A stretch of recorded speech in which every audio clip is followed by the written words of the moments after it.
Rahim. I seek refuge in God from Satan the rejected. Welcome to another Quran study, brothers and sisters. Today we are going to start reading from chapter 12, verse 72, inshallah.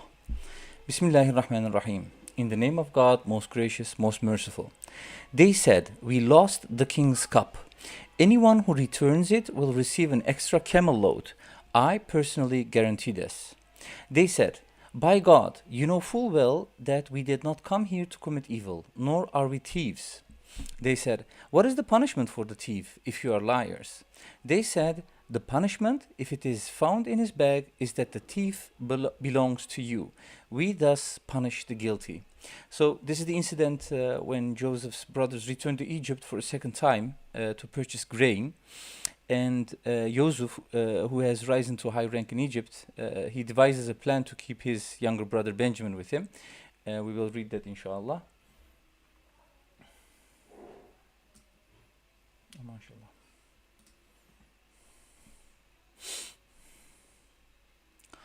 He then started by inspecting their containers before getting to his brother's container, and he extracted it out of his brother's container. We thus perfected the scheme for Joseph. He could not have kept his brother if he applied the king's law. But that was the will of God. We exalt whomever we choose to higher ranks. Above every knowledgeable one, there is one who is even more knowledgeable. So God gives people different levels of success and wisdom. And no matter how much we know, there's always someone who knows more. So it's good to remember that that everyone knows different things, and that some people might know more than others. But no matter how much we know, there's always more to learn, because God knows everything. So we should stay humble and keep an open mind. And even though it looks like in this verse Joseph is tricking his brothers, his plan actually ends up doing something really good. And of course, God tells us in this verse that it's God's plan and He knows everything. So it helps bring him back together with his family. That's the whole point out of it. He wants to keep his brother, and if he would follow the rules of the king, like the rules that are made by humans in Egypt, then he cannot ask Benjamin, his brother, to stay with him. So that's why he was asking them, "What do you do if someone steals?" And they say that the thief belongs to you. And he knew this, of course, because God taught him this. And this is and we see here that God says, "We thus perfected the scheme for Joseph." Like God is making a plan, and his plan will remain. They said, "If he stole," they said, "If he stole, so did a brother of his in the past." Joseph concealed his feelings in himself and did not give them any clue. He said to himself, "You are really bad. God is fully aware of your accusations." So when Benjamin gets blamed for stealing the cup, so the brothers mentioned that Joseph, who they don't know is the guy ruling Egypt at the point, had also been accused of stealing before, even though it's not true. And they're accidentally being rude to Joseph right to his face without realizing he's their brother. And Joseph keeps his cool on the outside, and he doesn't let on who he is, right? He doesn't tell them immediately. He's been patient at the moment. Inside, he sees how wrong they are about him and what they did in the past, but he keeps it to himself. And he believes that God knows everything they are saying and what they did before, and he trusts God will handle it. So he puts his trust in God. He knows that God is aware of everything, and he knows that God has a plan for it all. So he doesn't let his feelings be the judgment. A lesson here is about being patient and keeping good things you do quiet, and believing that God has a plan for everything. So this also shows that we can learn what we need from the Quran itself without other sources added to it. When I was reading these verses, the first thing that came up to me was that God gives us a lot of details when telling this story. So he even tells us what is in Joseph's mind and what he was thinking at that moment. So this should be sufficient evidence for those who are not satisfied with what the Quran gives. Most of the times they say that the Quran is not detailed, but anyone who says that the Quran is not detailed is someone who didn't read the Quran before. Like if you read the Quran carefully, you don't even have to read the whole of the Quran to come to this conclusion. If you start reading it, you immediately realize that God gives a lot of details. Such in this case, he's telling us what Joseph was thinking in his mind. They said, "O you noble one, he has a father who is elderly. Would you take one of us in his place? We see that you are a kind man." He said, "God forbid that we should take other than the one in whose possessions we found our goods. Otherwise, we would be unjust." So they are trying to bring Yusuf back, of course, to his father because the what is it called? They made a pledge to their father. They promised him to bring him back, and they are offering another brother instead of Benjamin, because like they think that Benjamin is the favorite son, of course. And when they despaired of changing his mind, oh sorry, yeah, when they despaired of changing his mind, they conferred together. Their eldest said, "Do you realize that your father has taken a solemn pledge from you before God? In the past, you lost Joseph. I am not leaving this place until my father gives me permission, or until God judges for me. He is the best judge." So they couldn't convince them to bring Benjamin back because that's the whole idea, right? That's the whole plan that God has. So to Benjamin to stay there. So he didn't accept their offer, and we read here that the eldest is saying, "I want to stay. Like I can't go until my father gives me permission to come back, or until God judges for me." The thing that I see here is that there is this start of they are starting to understand actually the mistake that they are making. Right. This is the first place where they say that, you know, "Until God judges me, for he is the best judge." Until that time, they were still lying towards their father, telling that Joseph was killed by the wolf. And he says, "Go back to your father and tell him." And back in Palestine, that was the area where they lived at the moment. And they said, "Our father," sorry,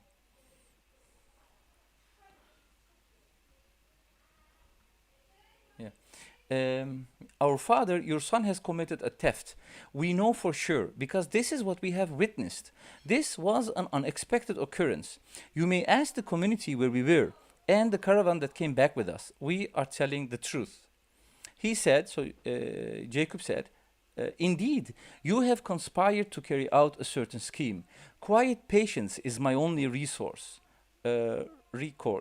May God bring them all back to me. He is the omniscient, most wise." So Jacob knows that his sons have plotted against their brother Joseph, and instead of getting angry or seeking revenge, Jacob chooses to be patient and trust in God's wisdom. He knows that God knows everything and is full of wisdom, so he puts his faith in him. And this teaches us the value of being patient during difficult times, and shows us that it's important to rely on God and seek his guidance. And it should remind us that God has a plan for everything, and these plans are always fair and perfect. So important for us to know that we need to put our trust in God in any circumstances, right? In when it's very difficult, and those are mostly the times when it's difficult to put your trust in God and have patience for it. But so we see that Jacob's words are a way of surrendering the situation to God and trusting that He will take care of everything in the best possible way, because God knows everything, and He is. He will, like, whatever he does, it is just. Like the most just way that can be done is done by God, because He knows everything.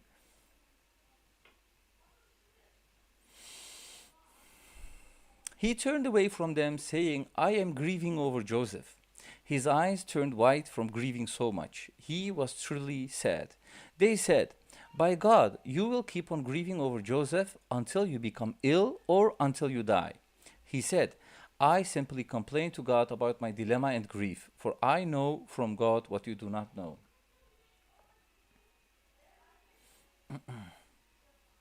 So Jacob, who was a messenger of God, knew right from the start that his John Joseph was not killed by wolf, and that his other sons were lying. So he knew that in the beginning, because Joseph had this dream, right? And he told him not to tell his dream to his brothers because God has plans for him, and he said, "You're going to become like someone important." So he knew that there is a plan going on, and that Joseph wasn't killed. And his sons were pretending to be innocent and telling him they were telling the truth, even though they knew they were lying. And even other people didn't believe Jacob, and instead believing they instead believed the false story about Joseph. And so these people knew that Jacob was chosen by God to be a messenger and had special knowledge that they didn't have, with the help of God, of course. And because it was not a secret, right, that Jacob was a messenger of God. But still, they didn't trust him. They didn't believe in him. They believed his sons, and they thought he was like becoming maybe crazy because of all the grief that he had, and he was very sorry for what happened. And the reason is actually the reason is actually that his own sons were lying to him, right? They were doing it was a gross sin what they were doing, and they were not admitting this. And this story teaches us an important lesson, that it's crucial to trust and listen to the messengers that God chooses, rather than believing in falsehood from others. And these messengers, they have special knowledge and wisdom from God that guides us in the right direction, even when others try to deceive us. That's the whole point of being a messenger of God. Like, it is very unrealistic and unlogical, definitely not logical, that God chooses a messenger whom he sends to the people, and that messenger is going to send people astray. Like, it's impossible. That means that God is not doing his job, or God is lying, and that's like very impossible. So we see this a lot, that people, when they follow a messenger, or when they say that they believe in a messenger, they have their own um, like when they see a messenger doing or saying something what they don't like, they can easily not follow the messenger, because it's not within their conception, it's not within their understanding. They see the messengers they have something in their mind about messengers, and if that doesn't fit the messenger, then they don't accept them. And mostly because of their ego, of course. That's what we learn from the messenger of the covenant and from the verses in the Quran. O my sons, go fetch Joseph and his brother, and never despair of God's grace. None despairs of God's grace except the disbelieving people. So Jacob tells his son to go and bring Joseph and his brothers openly, and acknowledging that he knows Joseph is still alive, right? He urges them to stop lying about their brother. Although Jacob sees the big picture and recognizes that God's plan is unfolding, but he is deeply saddened by his other son's sinful actions. He vents his concerns to God, seeking patience and assistance while maintaining unwavering faith in God. And this story is ultimately a tale of sadness, right? But with a beautiful ending. It's very sad that you have a lot of children, and they become jealous of one another, and then they try to kill him, and they then lie about it, and you don't see your child for a very long time, and they keep telling lies, to you, while you are saying that you are a messenger and that you have knowledge that God gives you. So this it highlights two contracting perspectives here. So we have those who submit to God's will and place their trust in him, and those who try to deceive and manipulate, overlooking God's ultimate authority and control. So by recounting the story of Joseph and his father, God intends for us to learn from their experiences and avoid repeating the mistakes of others. Because in verse 7, in chapter 12, verse 7, God says that there are teachings in the story of Joseph and his father. So Joseph and his father serve as exemplary figures for us, among many others mentioned in the Quran, of course. So it's essential to place our complete trust in God and rely solely on him, as he holds complete control and he possesses all encompassing knowledge. He knows everything. He is the most just Um, so we learn from these stories that we need to trust God and be patient, of course, in the days, in the things that happen in our daily lives. Israel goes to Egypt, 88. When they entered Joseph's quarters, they said, "O you noble one, we have suffered a lot of hardship, along with our family, and we have brought inferior goods. But we hope that you will give us full measure and be charitable to us. God rewards the charitable." He said, "Do you recall what you did to Joseph and his brother when you were ignorant?" They said, "You must be Joseph." He said, "I am Joseph, and here is my brother. God has blessed us. That is because if one leads a righteous life and steadfastly perseveres, God never fails to reward the righteous." So we see here that there is a connection between being good and receiving blessings from God. And when someone lives a good and righteous life and remains steadfast in their faith, we see here that God never disappoints them. And like in this story with Joseph, his father, and his brothers, God did not disappoint them at all. And God always rewards those who stay committed to doing what is right, and stay strong even when faced with difficulties. And indeed, it is a very difficult thing that happens to them, right? Like you have a father, you have a son, the brothers. Like there is a saying that, you know, when other people whom you don't know, if they want to hurt you, you know, you can become enemies with people. They try to hurt you. That is very different than when it's your own brothers and sisters who are trying to do that, right? That's very different. So it's also more difficult. But God tested them, right? God tested Jacob with his sons and Joseph to be patient, and with his brothers as well.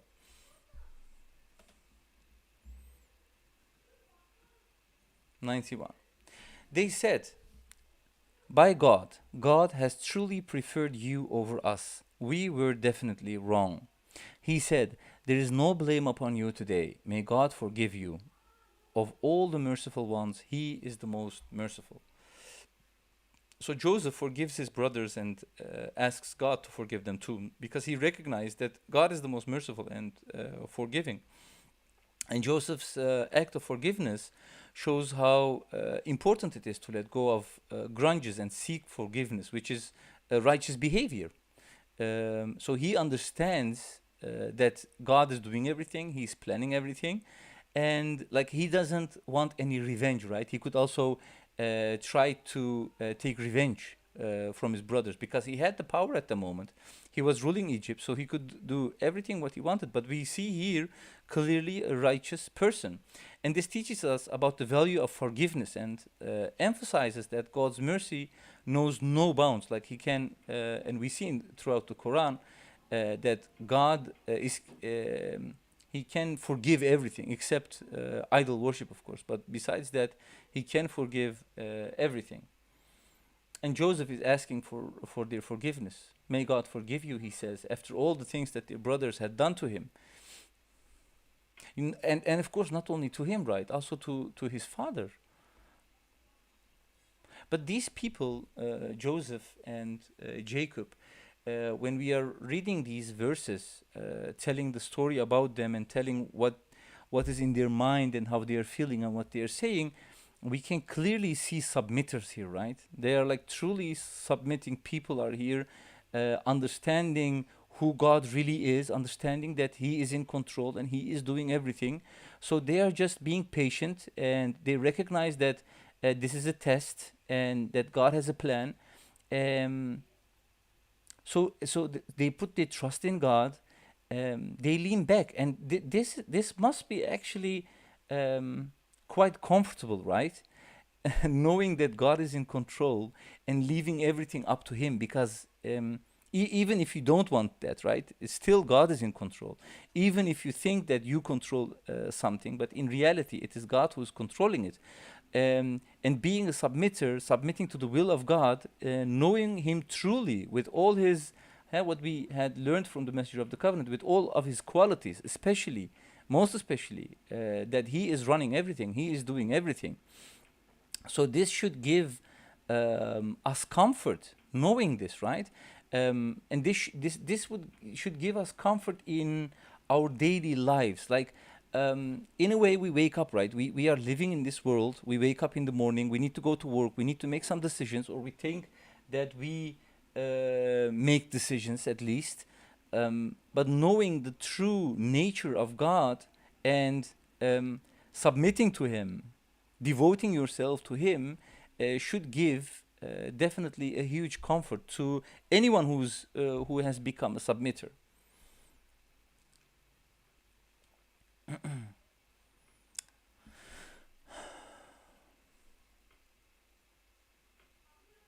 Yeah, so he said, "There is no blame upon you today. May God forgive you. Of all the merciful ones, He is indeed the most merciful." 93. He says, "Take this shirt of mine. When you throw it on my father's face, his vision will be restored. Bring your whole family and come back to me."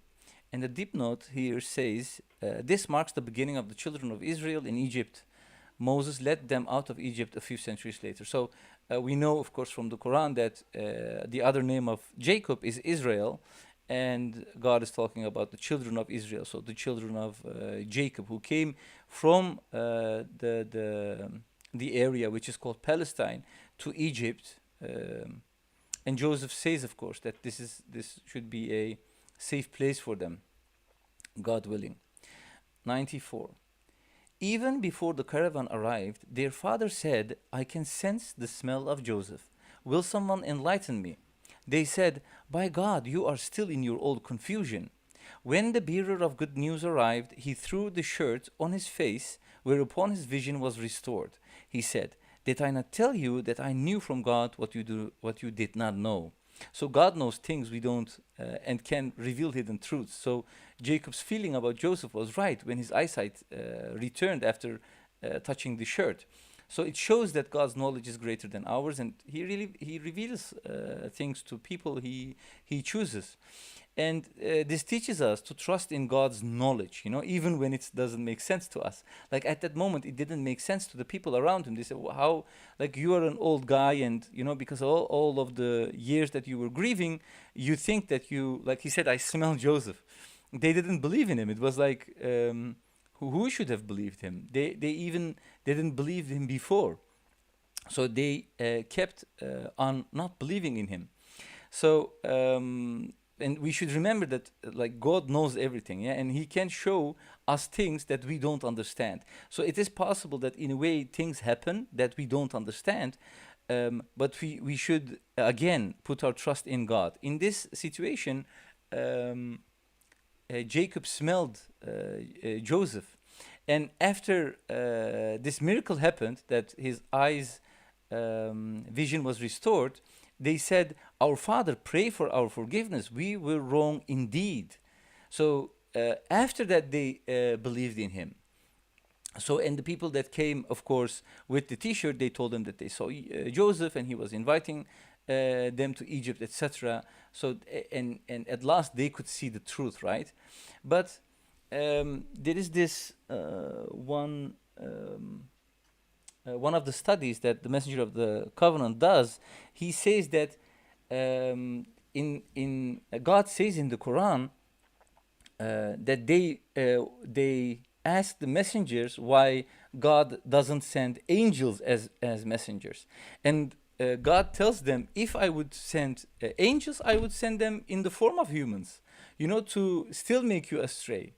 Right? So it's very amazing how people think. And he says that if God would have sent an angel, like a very mighty creature, big, with all their characters, and like a lot of people would have then believed in it, right? But where is then the test? What is then the test all about? Yes, he would have sent them as human messengers, in the form of humans. So it's important that when everything is clear, is of course different than when, like it's difficult to believe in something when it's not clear yet, right? And you get that message. And the important thing here is that the message doesn't come from just someone, just from our neighbors or from some guy, the message comes from a messenger that God has chosen, and He has given evidences, right, to show that they are really messengers of God. So when they come with information, even if if we can't really understand the topic at that moment or the thing at that moment, we as submitters should say that we hear and we obey. That's the true submitter. um, because believing in things that are like quite open, and like if an angel comes, of course, a lot of more people would believe in it. But there is this thing about the test that we are going on, and it doesn't make any sense, right? You are being tested, but then yeah, you can see the results. Like you can see the answers. Sorry, the answers of the test. It doesn't really make a sense, but still people want that, right? It's very strange, but people, they, when you tell them you are being tested, they just don't want to be tested actually.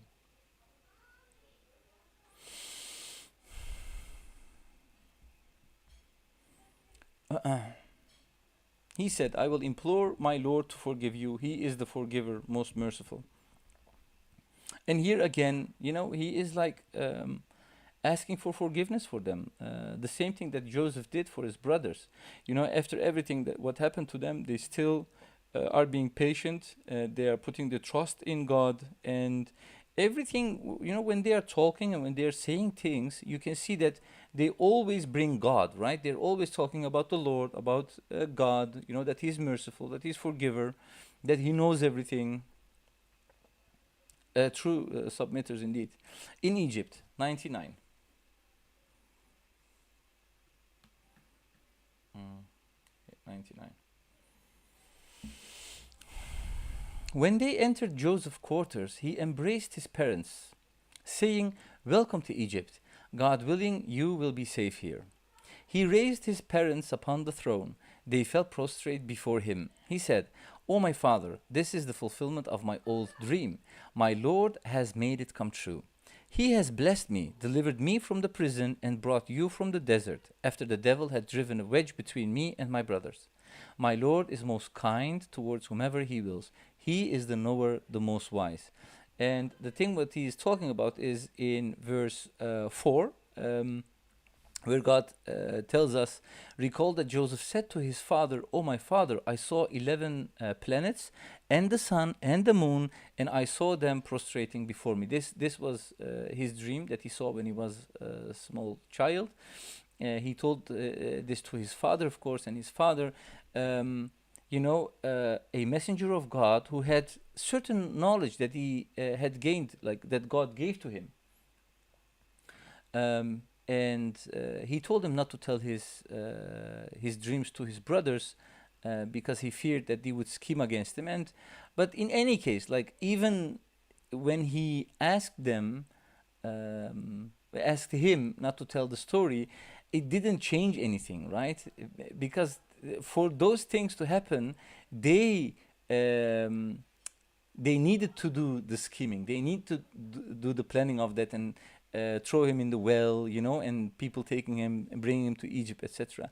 So it doesn't matter what we want or what kind of plans we have. Ultimately, God's plan prevails. So the best thing for a smart person to do is, you know, to put your trust in God. That is what we clearly see here in every verse that we are reading. It doesn't matter what we do, like God is in full control and no one else is in control. If you want to be happy and if you want to be satisfied with what's going, is to accept everything that God is doing.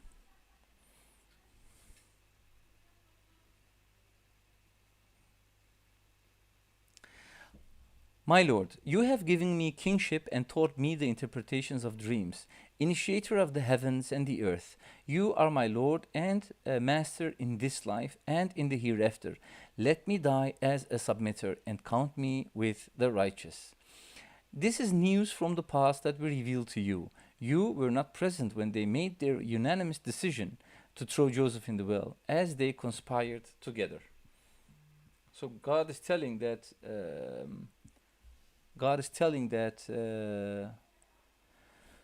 the messenger didn't know about this information, right? That what happened at that moment, and God told him that He is giving the information, like the information as such in details, that what Joseph was thinking in his mind.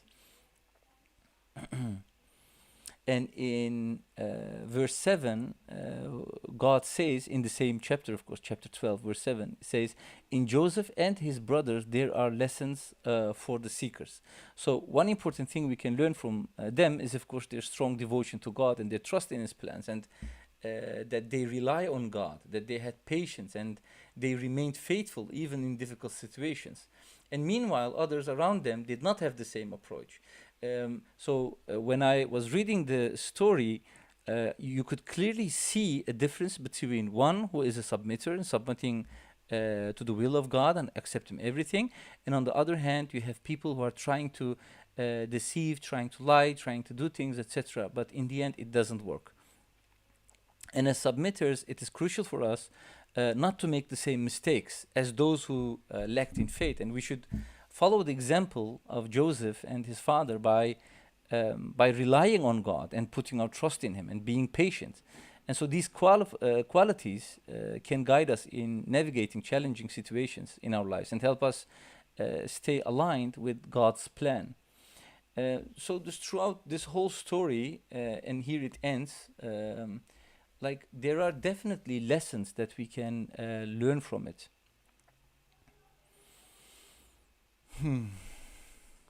And this was the main thing that I saw, like clear difference between someone who is a submitter, who knows God truly, um, knows how to be patient, right, and ask God um, in the situations where they need it most. And of course, Joseph made also some mistakes because they are human beings. Like for example, he was asking the the guy who was serving wine to the king, tell him about me, etc. Because he didn't directly rely on God, but then he made a mistake there. So, but God is giving us this information as well, because they are human beings. Um, God willing, I would like to finish here because this is the last verse of the two. I hope I didn't make any mistakes, and if I made, may God forgive me. And if there are anything that you guys want to ask or tell, please go ahead.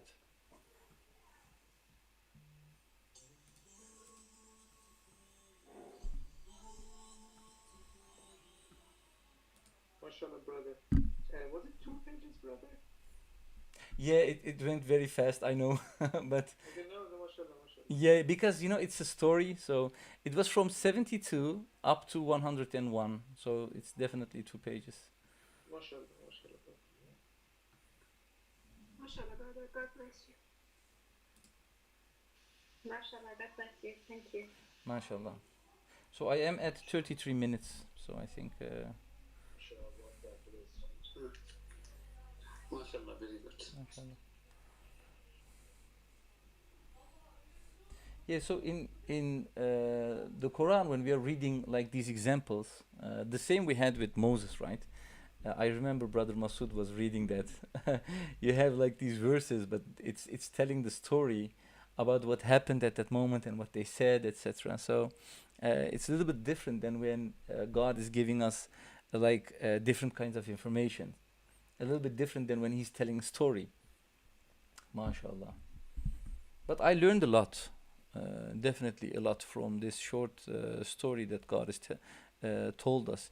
And one of the other things that I saw here is that God just gives us the information that we need. Like He gives like these specific information. For example, the thing that Joseph thought in his mind, right? Why is God telling that to us? So there should be a reason why He's telling that. And when you read the whole story and you go in to the details, so then you can understand why God is doing that, because it's a lesson for us. Like we need to learn from it. It's because He was not trying to revenge and he could say things right to them at that moment. He could say, "You are liars. Like you're telling me that I was a thief, while you are like liars and bad people." But he kept it by himself. So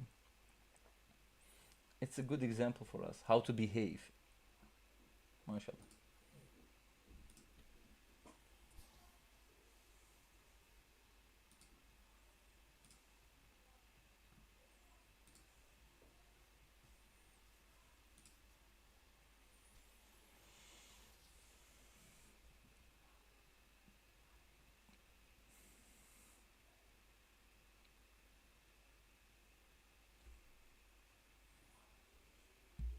MashaAllah, as you also mentioned, you see in these conversations constant reminding of God and, either reminding themselves or others about God, and you feel like God um, is present in every moment in their thought. Whereas these days you see that people shy away from mentioning God, even if they believe, I'm not talking about submitters, I'm talking about those who are not atheists. They still, don't want to mention, and they want to focus on, worldly rules for their success, and, their planning in their life. Like they don't mention God. But us as submitters have this responsibility to mention God, even if we are dealing with atheists or, the traditional, let's say, the so-called Muslims who also shy away from mentioning God when they are like at workplace and, among people. So inshallah, we should, strive, and we should not shy away. We should not, go for peer pressure and be affected by people. Inshallah.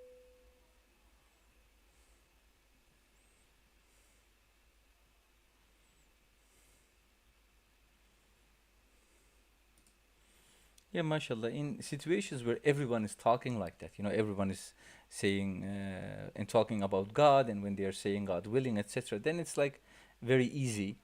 But when they aren't, and when people aren't interested in religion and in God, at those moments it's like more difficult. I had some customers, Jewish customers, who were like all the time talking about God, and when they were saying something, they said, "Oh, God willing," in their own language, etc. So in those situations, actually, for me also, which was more easier. So if you have more people around you, or the ones whom you are talking with are in the same way, then it makes it very easy. But when the people around us aren't like that, and you are the only one who is saying God willing, or if God wants, that kind of stuff, um, so then it's of course more difficult to do that. But we should do it. Like we shouldn't feel any pressure, of course, because why should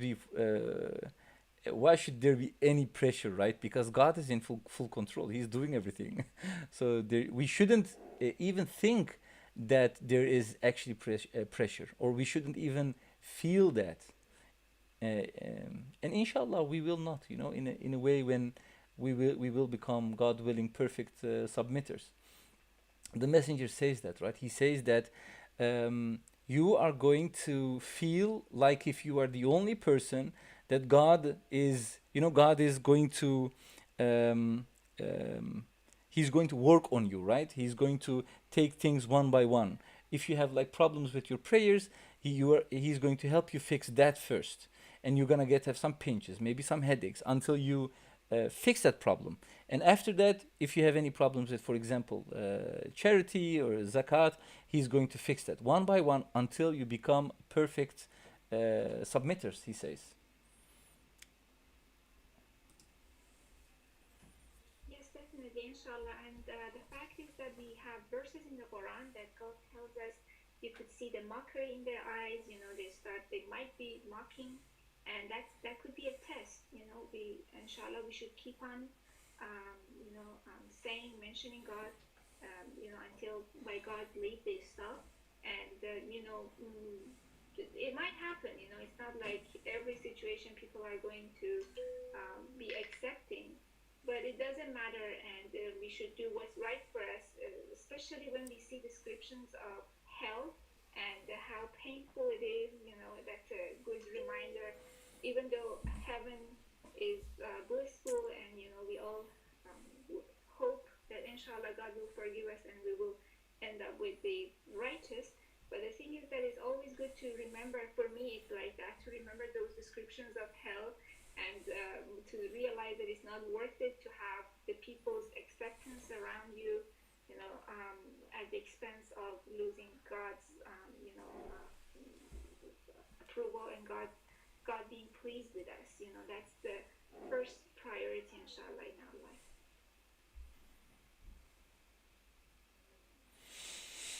Inshallah, of course, the things that those people do, the way how they look, those are actually also done by God, right?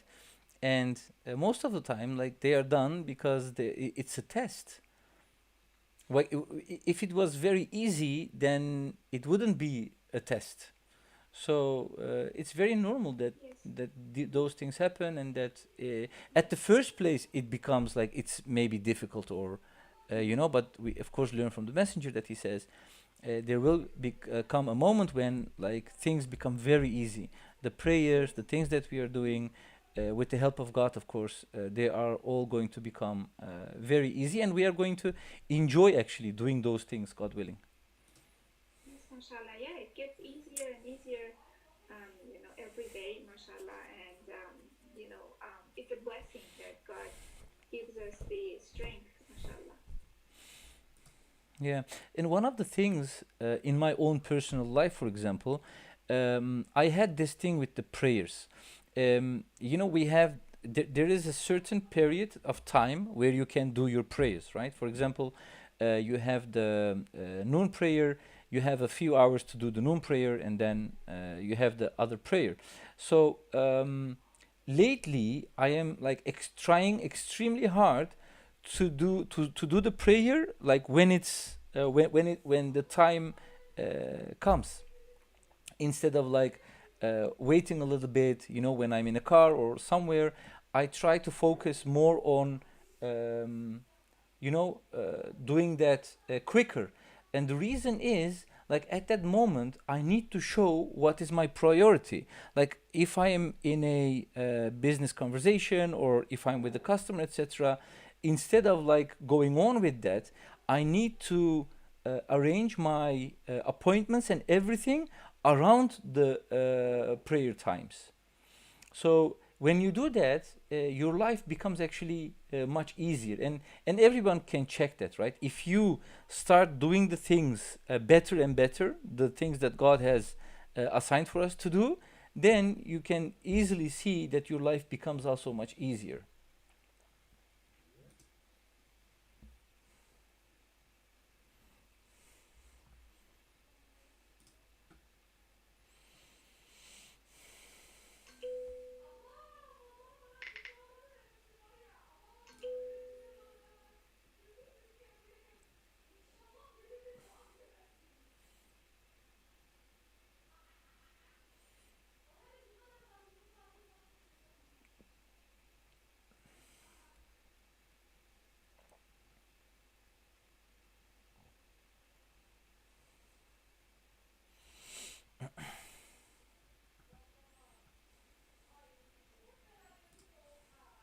So, Brother Jafar, you mentioned that the other name for Jacob is Israel, but we don't have any mentioning of that in the Quran. Is that from No, we Bible? have. No, it's from the Quran.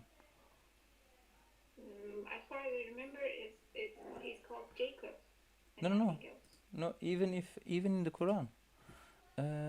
Let me see. So Let me you see if I can take it back. One moment. Uh,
Yeah, children of Israel are like children of Jacob.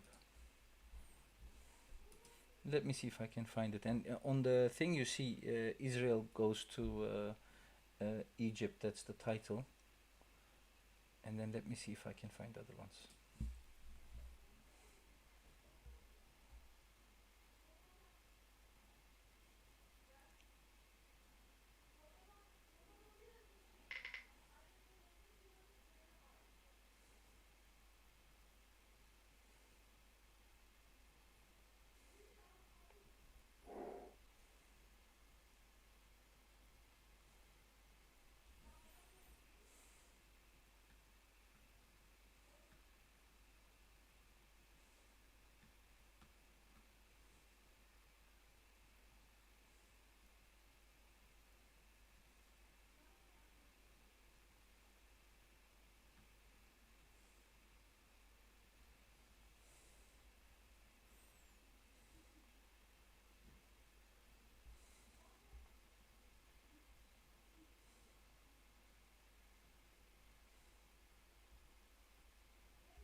$12.88 that Brother John mentioned.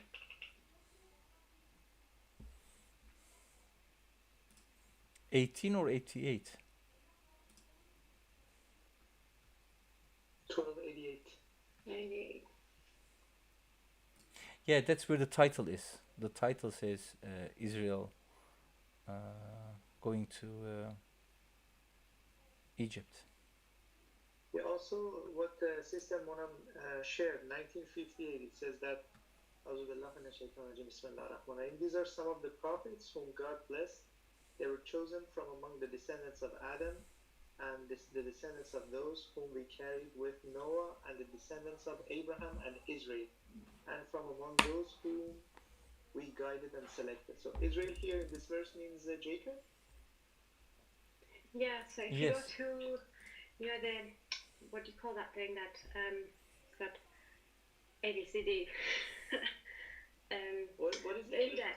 If you go to the index, okay, and if you search Jacob, you would see that 1958 is also included. So Israel is Jacob. Yes, I think it's also in one of the audios that Messenger mentions that. That's the start of the children of Israel going to Egypt. Okay, you remember which audio?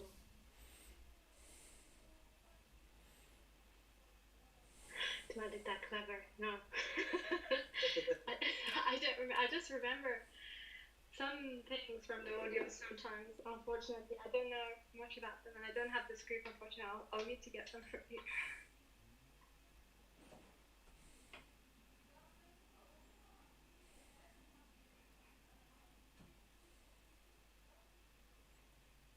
Inshallah, if the Masud runs into it, if he sees that in the transcriptions, he will bring it up later, inshallah.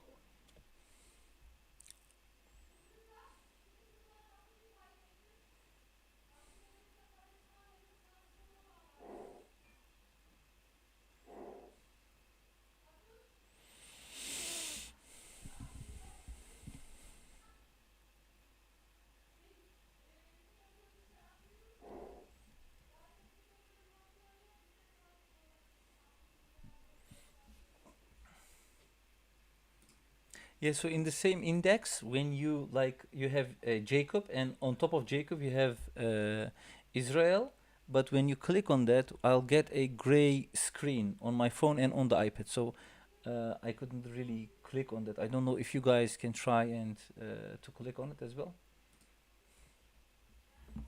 Where exactly? So in the index you have Jacob, right? The name Jacob, and above Jacob you have Israel. Yeah, it says Israel, and then it says Israel, the children of Israel, Jacob, Jews.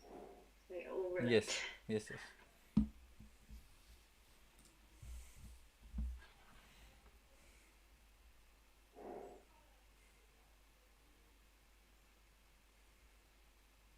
Oh yes, Brother John, that's what we were talking in Iranian, like a Farsi Quran study. I thought I've heard of that one. That the tribes of the 12 tribes of children of Israel are from the 12 sons of Jacob. Have you heard that from the messenger of the covenant? Because I wasn't sure whether that was told by messenger or I had read it somewhere else. Or is it in the Bible? It is in the Bible, I believe.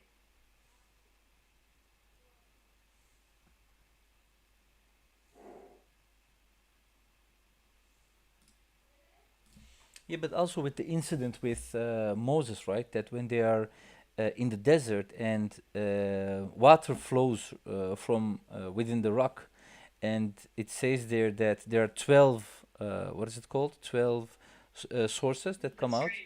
Yes, Yeah, and yeah, yeah, the streams. and each of them know which one is theirs. Yeah. So we can also see that back clearly in the Quran. Well, it doesn't necessarily say that they are from the descendants of the 12 brothers of Joseph. Yeah, correct. It But just says that they're, yeah. yeah, it's like, but you have like 12 brothers, and you have that stream. It's like related to it. But there's the generation gap, Yeah, between there's a the same generation gap generation. between Joseph and Moses, And the patriarch, as far as we discussed, and I think Brother Justin once mentioned, I'm not, I'm not an expert on that. It has to be like a messenger, prophet, or something. And saying that Jacob's sons became prophets and messengers is a little bit of a stretch from the Quran, I believe. It's not mentioned in the Quran. That's what we cannot say for sure.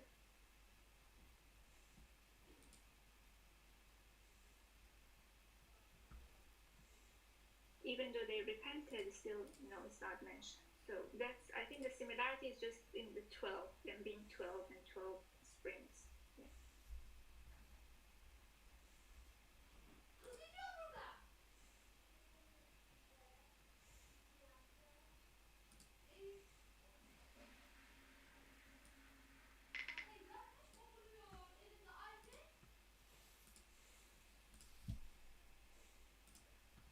So Brother Abdullah has a question, and he says, I have an off-topic question. Yesterday we talked in the Turkish study about asteroid coming to Earth before the smoke incident. Are there any further information given by the messenger about it later on? Well, I don't think that the asteroid is supposed to hit the Earth before the smoke or after the smoke. You know what I mean? And what we know is that smoke is going to be one of the signs of the end of the world. And the asteroid hitting the Earth is something that the messenger mentioned in the submitters' perspectives. And we don't have the asteroid in the Quran, but I don't know exactly whether that is also one of the signs of the end of the world or not. Yeah, brother. So in the Turkish study, we were talking about it, and in the Muslim perspective, the submitter's perspective, there the messenger wrote down that an asteroid will hit the Earth in the year 1990, but he says clearly that this is a feeling, and God knows everything, of course, and it's not like he didn't say it for certainty, like Exactly. yeah, the thing That's my point. He didn't say for certain it's going to hit. yes, He yes, did yes. not say that yet. Yes, definitely. And then I asked this to Brother Suleiman as well when I read it for the first time. That was a few months or a year ago, something like that. And he showed me from the other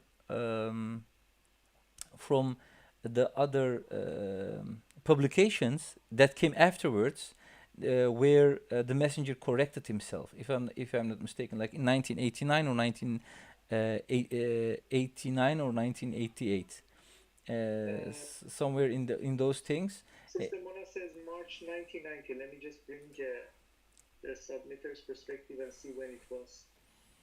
Yeah, Okay, 1990. Yeah, good. 19. It was 1990. Where no, he says that it's going to happen in 1990. He has a strong feeling. He says, and then he says, God knows, of course, if it's going to happen or not. But massive asteroid. Let me show this. Yeah.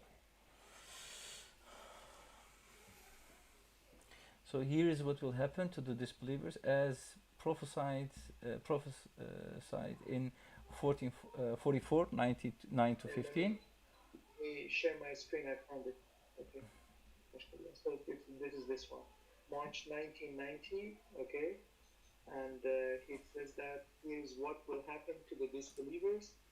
As prophesied in 44:9:15, a massive asteroid will hit somewhere in the Middle East. The resulting heat will burn living organisms within 100 miles radius. Total devastation will envelop the Arab world. What is this word? I can't read it. More? I don't know. Opponents of God. Yeah, there's this word I can't read what it is. His miracle and his messenger of the covenant. The Quranic prophecy in 44:10-15 will come to pass. A giant dust cloud will envelop the whole world. Yes, that is certain. Yeah, that part is certain, brother, because it's a verse in the Quran. This is the smoke. Yes, exactly. This is the smoke. So the thing is that this could possibly be the cause of that massive dust, the dukhan, basically the smoke which is going to envelop the earth. The thing is that, but we don't know the time exactly, and it's not said exactly what time it will happen. No, so he says, when will this happen? And it says, I do not know when, but I have a strong feeling that this will take place before the end of 1990. Only God knows the exact time. Okay, so the question, and this is the question, brother. So this didn't happen. The question is the dukha that will definitely happen, the smoke. Here, what we read is that this is a strong feeling of the messenger of the covenant that this is going to be the source of the dukha. Like, because the asteroid hitting the world, then the smoke will happen. But no, it doesn't say that. It doesn't say that this is my feeling that this will be the cause. It says that I have a strong feeling that this will take place before the end of 1990. So that's like what messenger is saying is about the strong feeling about the time, not about the cause. Right? Because here the messenger is saying that, but I have a strong feeling that this will take place before the end of 1990. It's not saying that I have a strong feeling that the dukhan or the smoke is going to be caused by the asteroid. Yeah, and if you look, I think that part is like seems like a very so it seems like a very absolute cause that is going to happen for the dukhan, because here it says that as prophesied in 44:9-15, a massive asteroid will hit somewhere in the Middle East. Will hit somewhere in the Middle East. He doesn't say that I think that it will hit. Also, that the asteroid will hit is a certainty. I think so. Yeah, because that's the question. Yes. It didn't happen. The smoke definitely is going to happen. Yes. And if we read this, we can see here, and there are drawings, right, where you see clearly asteroid hitting it, and then debris coming everywhere. So you have the dukha. Yes, absolutely. And I have, and what I get from this part, from this section, if we pay attention to it, it says that as prophesied, right? So it is a prophecy that this will happen, right?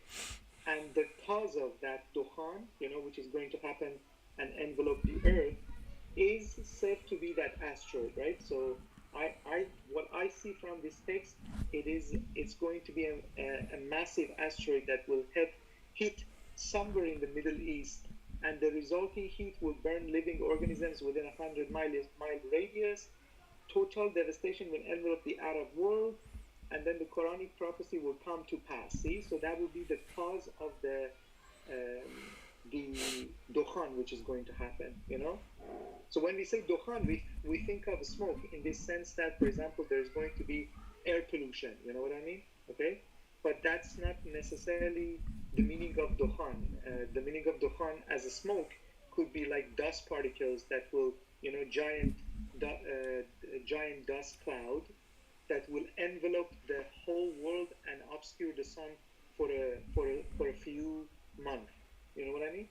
Like what exactly happened at the time that dinosaurs were living on the Earth. That an asteroid hit the Earth, and then the dust particles rose to the atmosphere, and then they were blocking even the sun.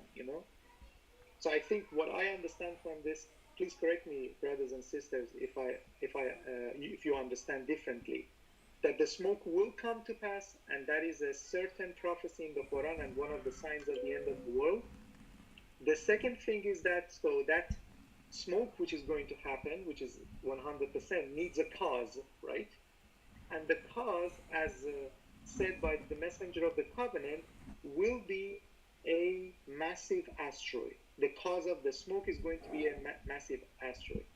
The time, it was the feeling of the messenger. He said, first of all, he says that I don't know when, right? He says that when will this happen? I don't know when, but I have a strong feeling that this will take place before the end of 1990. Well, it didn't happen before the end of 1990. It doesn't mean that it's not going to happen.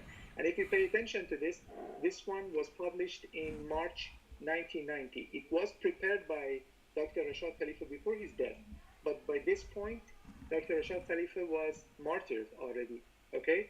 So it was the last thing which was written by Dr. Rashad Khalifa, and it was published after his martyrdom, right? So that's what I understand from this point. So we have three things. One of them is the cause. The other thing is the smoke, which is definitely going to happen. So that smoke happening needs a cause. And when it will happen, that was the feeling of Dr. Khalifa, that he said that I have a strong feeling that this will happen before 1990. I don't know exactly when, right? I don't know when, but I have a strong feeling that this will happen before the end of 1990. But So certainly the time hasn't come yet. Inshallah, it will happen whenever it is supposed to happen. Yeah, when it says I have this feeling, he's not talking as a messenger of God, right? So Exactly.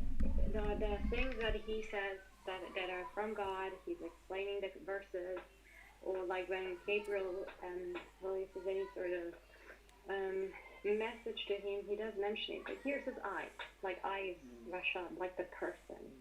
But only about the time, right? But only about the time. Only about the It's time, not yes, it says I. Exactly. Yeah, there, that's it. Yes, exactly. I have a strong feeling. As a person, I have a strong feeling. Yes, but as the messenger of God, I feel like this is what has been said in a certain tone, right? A massive asteroid will hit somewhere in the Middle East. So will is for the future. So it's going to happen, and that will be the cause of the smoke that we already have in the Quran, the Dukhan. So the Dukhan is going to happen. We have no doubt about it. Absolutely, we're certain that that's one of the end of the world, what do we call signs, okay? And it needs a cause. And as it is said here, a massive asteroid will hit. So that will be the cause. mashallah, bro, that makes a lot of Yeah, mashallah, because it has so much detail, The resulting heat will burn the living organism within a 100-mile radius. Total devastation will envelope the Arab world. The Quranic prophecy will come to pass. It's certain that it's going to happen. A giant dust cloud will envelope the whole world. So we have the information here, And even here, in fulfillment of 1792, the Arabs will mock and ridicule this prophecy, right? So, mashallah. brother. If you look at the drawing, it's like Yes. very close to Turkey, right? And I have like 2 houses there. So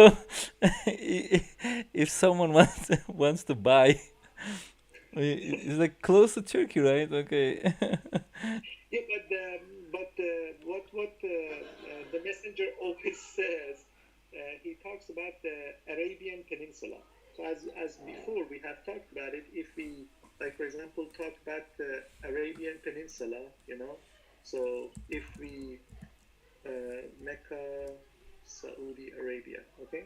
So if you look at this part, okay, Arabian Peninsula and the Arab world that the Messenger of the Covenant is talking about is this location. If you follow my mouse, you will be able to see it. So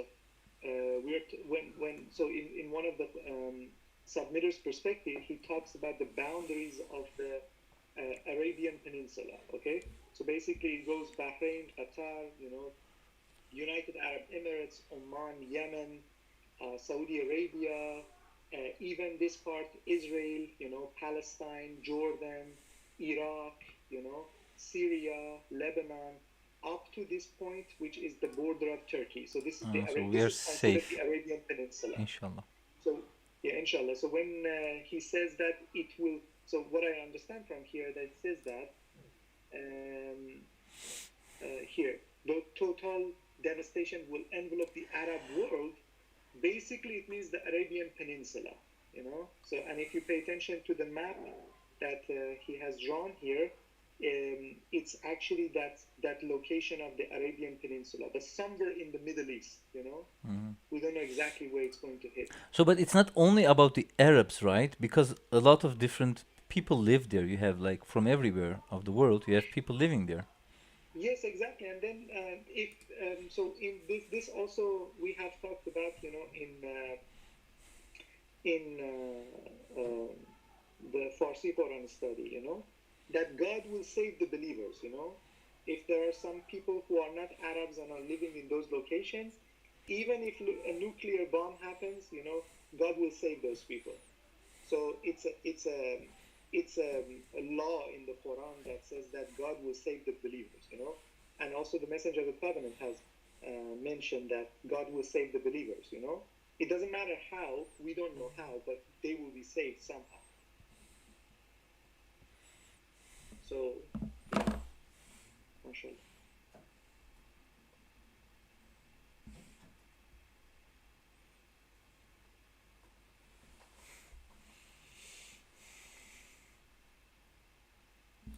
Yeah, mashallah, brother. It's more clear now.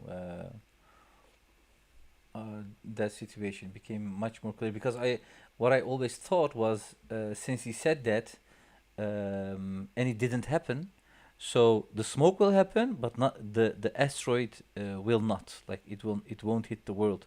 Something else will cause the smoke. Yes, mashallah. And what you just mentioned, brother Salami, about there are other people living in that location. So if we go to file, let me show you which one it is. File 11, Quran Study 11, and if you search nuclear, okay, here the Messenger of the Covenant talks about it. He says that, okay, every creature is controlled by God. How much the heart pumps, how much blood goes in veins, how big a headache, headaches inflicted by Satan, controlled by God.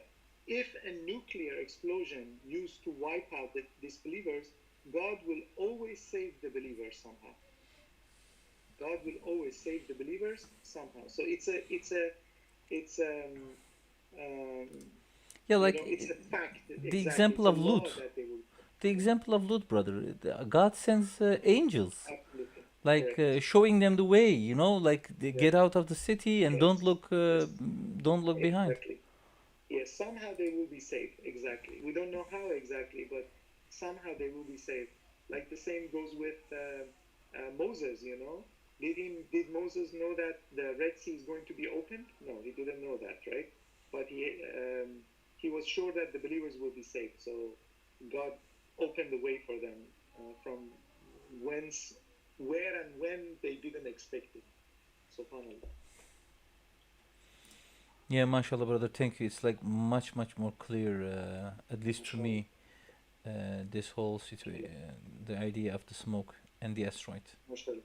It's actually more clear to me as well.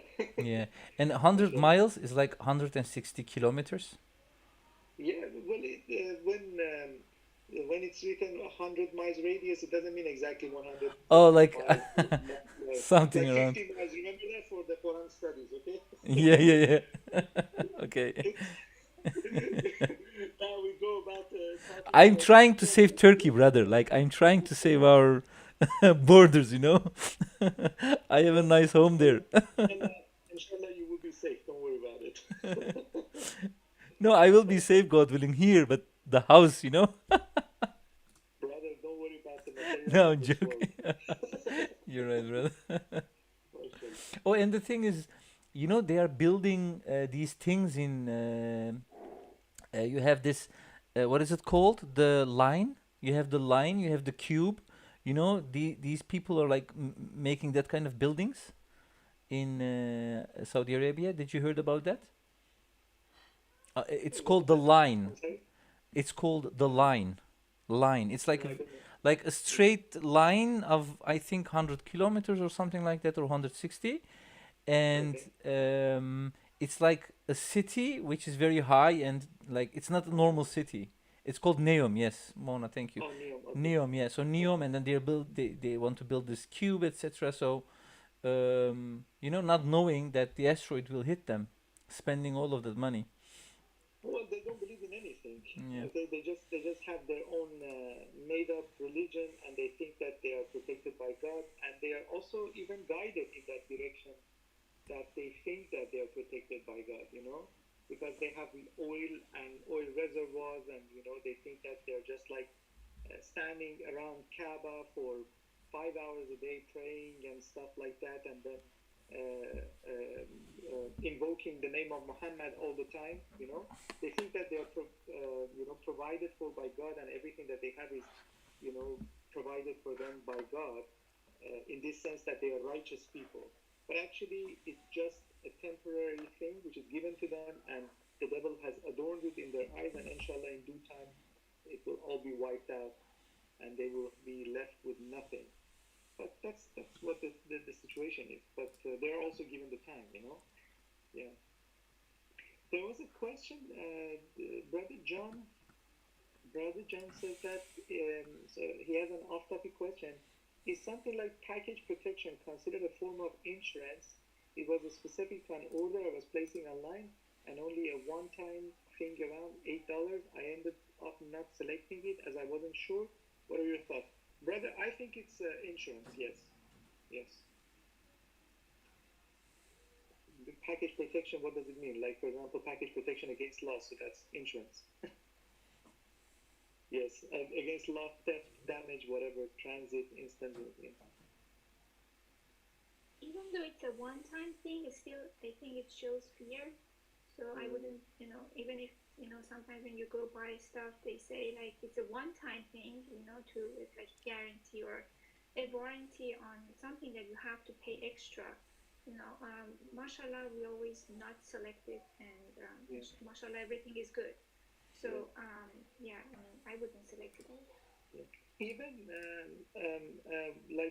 mashallah, when we were purchasing a car, okay, so they were putting extra warranty on the car for something dollars a month or something one-time charge, No, I think it was like monthly It was monthly amount, which was going to be added to the loan of the car, And alhamdulillah, we decided not to select it because we said that okay, the company itself is giving, like, for example, 3,000 miles, a three-year warranty itself, and then the dealer was going to put 7 years more on it at the price of something dollars a month, and then we decided not to select it because it looked like an insurance thing, It said that, oh, if something goes wrong with the car, and then we just insisted and we said that no, nothing inshallah, God willing, nothing is going to go wrong with the car, so we don't need that package protection that we're putting on the car. So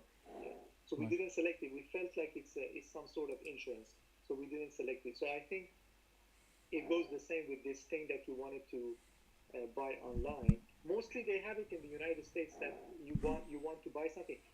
They have this option of saying that, oh, do you want this 2-year warranty, 1-year warranty? If anything goes wrong with it, if I don't know, the leather is scratched or destroyed, we will replace it. Or I don't know if it is broken, stuff like that. But no, it's insurance, I think.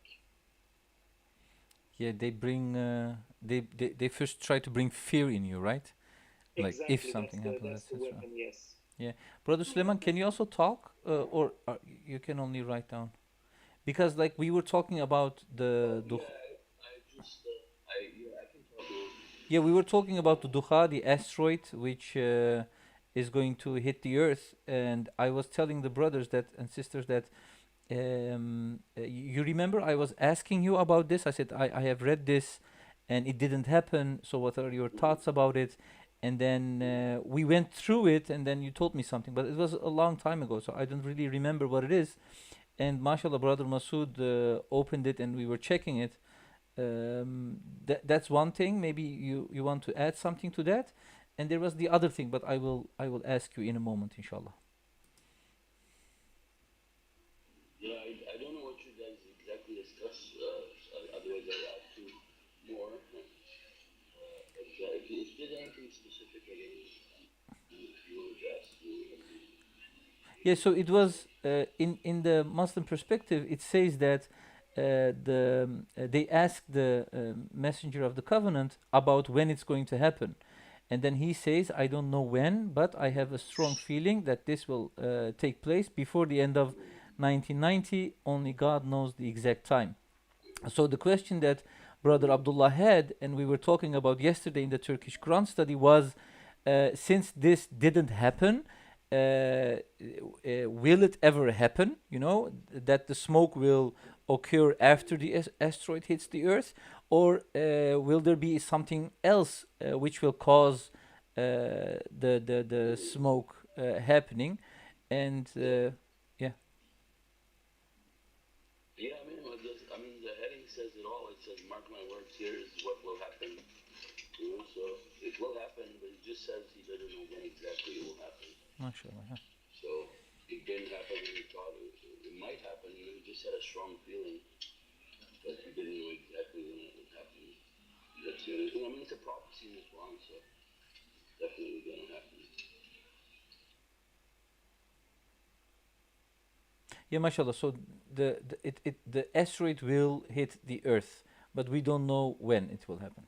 Exactly. That's mainly the thing. Yeah, mashallah. MashaAllah.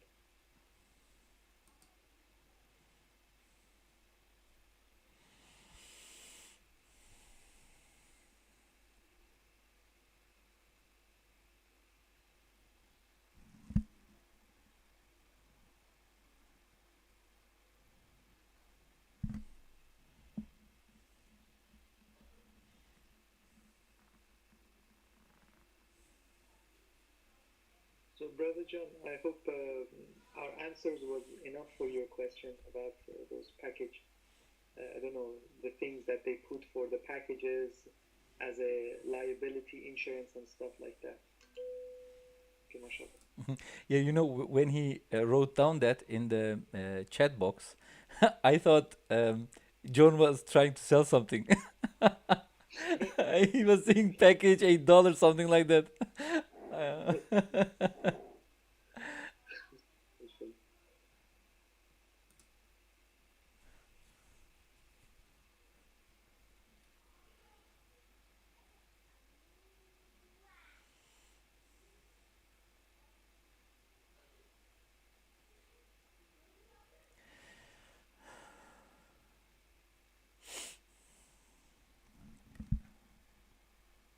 But there was one thing that I wanted to mention also.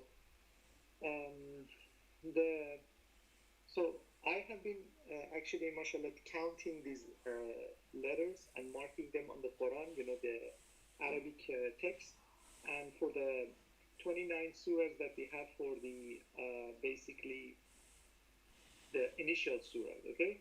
And there was one thing that I remember last time we talked in the Quran study of one of the sessions. I don't exactly remember when it was, but we were talking about, you know, some people who have counted the letters, and there were some discrepancies between the countings of especially the letter Aleph. Okay, so I made a research on this, and alhamdulillah, I have been guided to a website.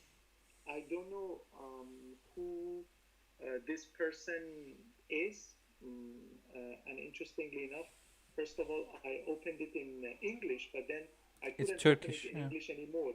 It started opening up in Turkish. I don't know. Do you know who this is, brother Jaffa? Yeah, so the thing is Turkish. The website name is even Turkish because it says system means the 19th system, but in Turkish.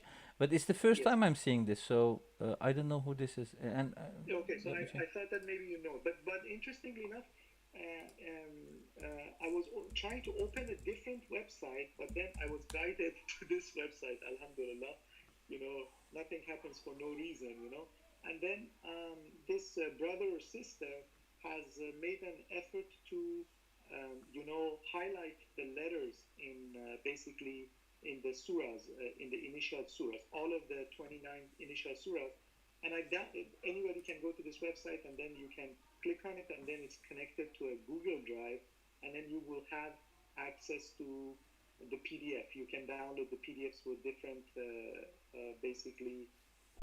So I wanted to mention was that, okay, about, for example, Aleph Lam Mim. Okay, so let's talk about Surah 1. In the first page, if you go in the first page, I mean, it depends on what type of font you have for the Quran, but basically, if you have like a small font, I think there are 8 verses in the first page after Surah Al-Fatiha for the first page. So let's talk about the first page, or even let's talk about the verses. That would be easier.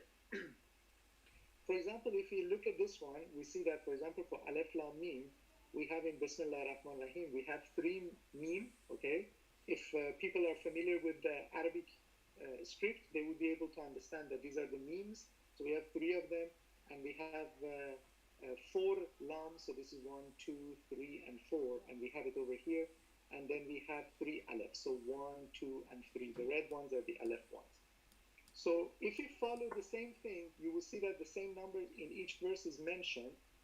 And I didn't know this myself until I got to this verse. وَالَّذِينَ يُؤْمِنُونَ بِمَا أُنزِلَ إِلَيْكَ وَمَا أُنزِلَ مِنْ قَبْلِكَ وَبِالْآخِرَةِ هُمْ يُوقِنُونَ. So the thing is happening, which is happening here, it's about the script of Aleph.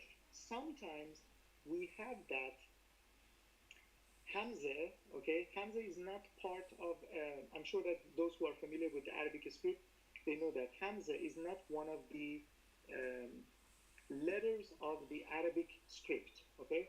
So Arabic script has 28 letters, and Hamza is not one of them. But still, Hamza is part of the Quran and the Arabic language, and you see it in many places. For example, if you pay attention to this, you see that there is a Hamza here, there is a Hamza here. Sometimes it goes on the Aleph, sometimes it comes on the Ye. It's really interesting. I didn't know it about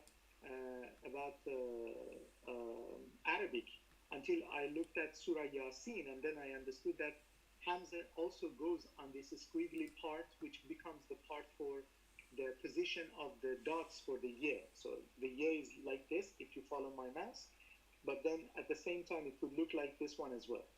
Anyhow, the count of the letters, if people don't get to the right count, is because that sometimes they do not count the separate Hamza from the Aleph, because Hamza is a remnant of Aleph from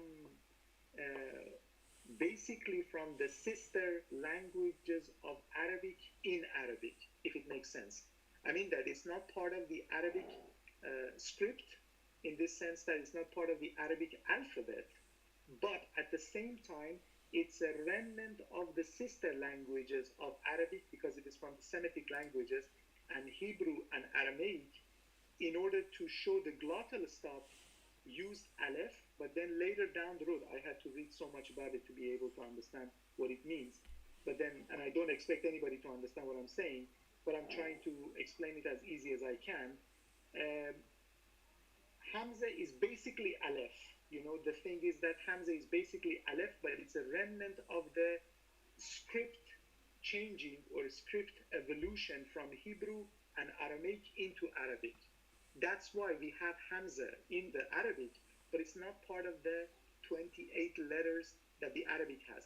Also, the same thing is happening in Farsi. We have Hamza in Farsi, but it's not part of the scripts of Farsi. So Farsi has 32 letters, but Hamza is not one of them. But still, Hamza is in the Farsi because it is a remnant of the loan words which are coming from Arabic into Farsi. So I just wanted to mention that if some people can't find the number of the aleph correct, it's because they're not counting the hamza, which is a separate letter, and it is basically considered an aleph. If you are familiar with linguistics, then you would understand that hamza has the exact same sound as the ain or the glottal stop or aleph in some situation. It has the same exact sound. So basically it should be considered the same thing.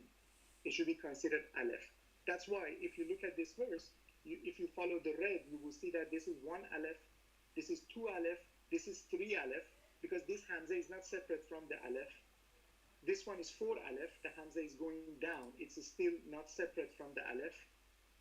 This is one aleph, this is one aleph, is still the hamza is going on top of it. This is one aleph, and this is one aleph. This hamza is separate from this aleph, and it is considered one aleph. That's why some people might get it wrong. But subhanallah, the number of the aleph in all the surahs of the Quran, in all the initial surahs of the Quran, is without any doubt gives us the exact number of aleph that we have in that chapter, and it is mentioned in the appendix. So, and then if you pay attention to this one, and even if you pay attention to, let me see whether I can find it. Yeah, the same was with wahid. You know, in the old scriptures, it's like wahid is with the alif, and in the new ones, like they changed it, is without the alif. But if exactly, they have changed it. yeah, Even like the exact same thing, brother. You mentioned a very wonderful thing in Farsi Quran, like in Qurans which are published in Iran. Okay, it's really interesting that there is the alif here, yeah, Rahman with and an they have alif, added yeah. an alif. Exactly. That's why Yeah. you will count Bismillah ar-Rahman ar-Rahim in the Farsi Qurans and in the Qurans which are Also published before the in ba, brother. Also before the Exactly. ba, they put an alif there. Yes.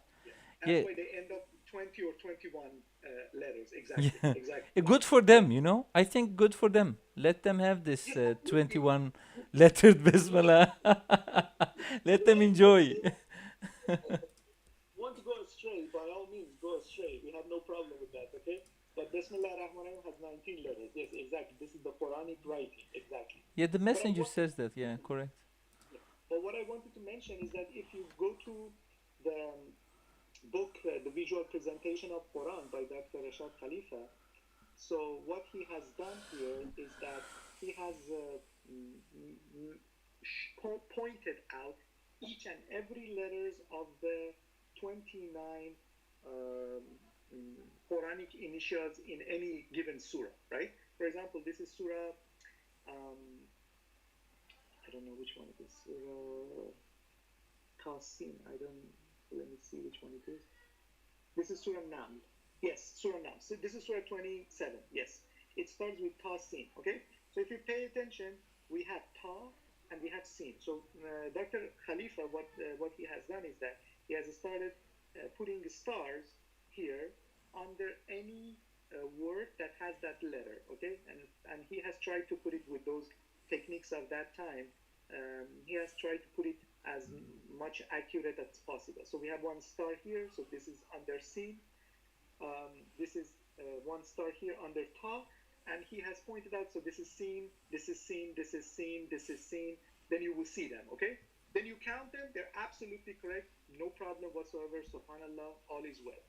Then the thing is that when we go to, so these are all shown visually, okay? So there's no point of contention. If somebody count them, they will see that in any given Quran, the ones which are published outside of the Iran, because the ones which are published in Iran, they are bad. And even Dr. Rashad Khalifa talks about it, that they have changed the writing of Quranic writing, basically, the Arabic Quranic writing. So the ones which are published outside, I have two Qurans, one of them is published in Syria, and one of them is published in Saudi Arabia. Both of them have the same exact script, Arabic script, and these counts are absolutely correct, okay? So then we get to, for example, Surah 2, then he starts counting the Alef Lam Mim, okay?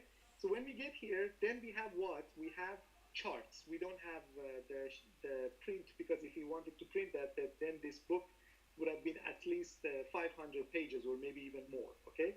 So he gave us charts, okay? So if you look at this, you see that, for example, verse 5, okay? This is verse 5. So for verse 5, he shows that we have, verse 6. Verse 6, he shows that we have 9 aleph, 4 lam, and 6 mim. If you follow this line, you will see that this is the verse number from the left side. This is 9 aleph and 4 lam and 6 mim, okay? Now, if we go to the same PDF that we have, that brother or sister has prepared, mashallah, we have 1, 2, 3, 4, 5, 6. This is the sixth one that we have. If you pay attention, we have 9 aleph. So if we look at this one, you see that we have 9 aleph. So 9 aleph here, right?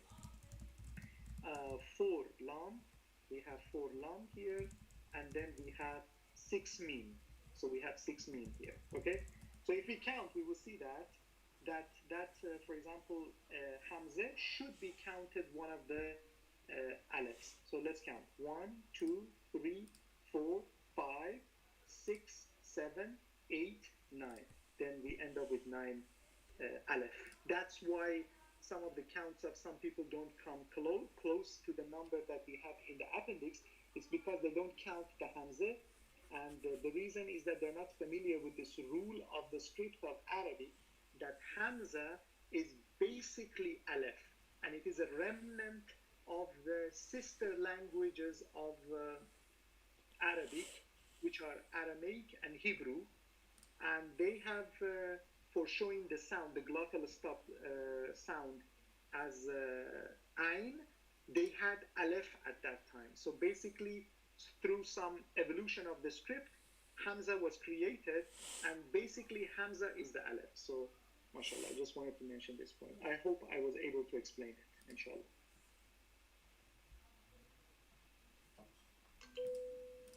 MashaAllah, brother, thank you. MashaAllah.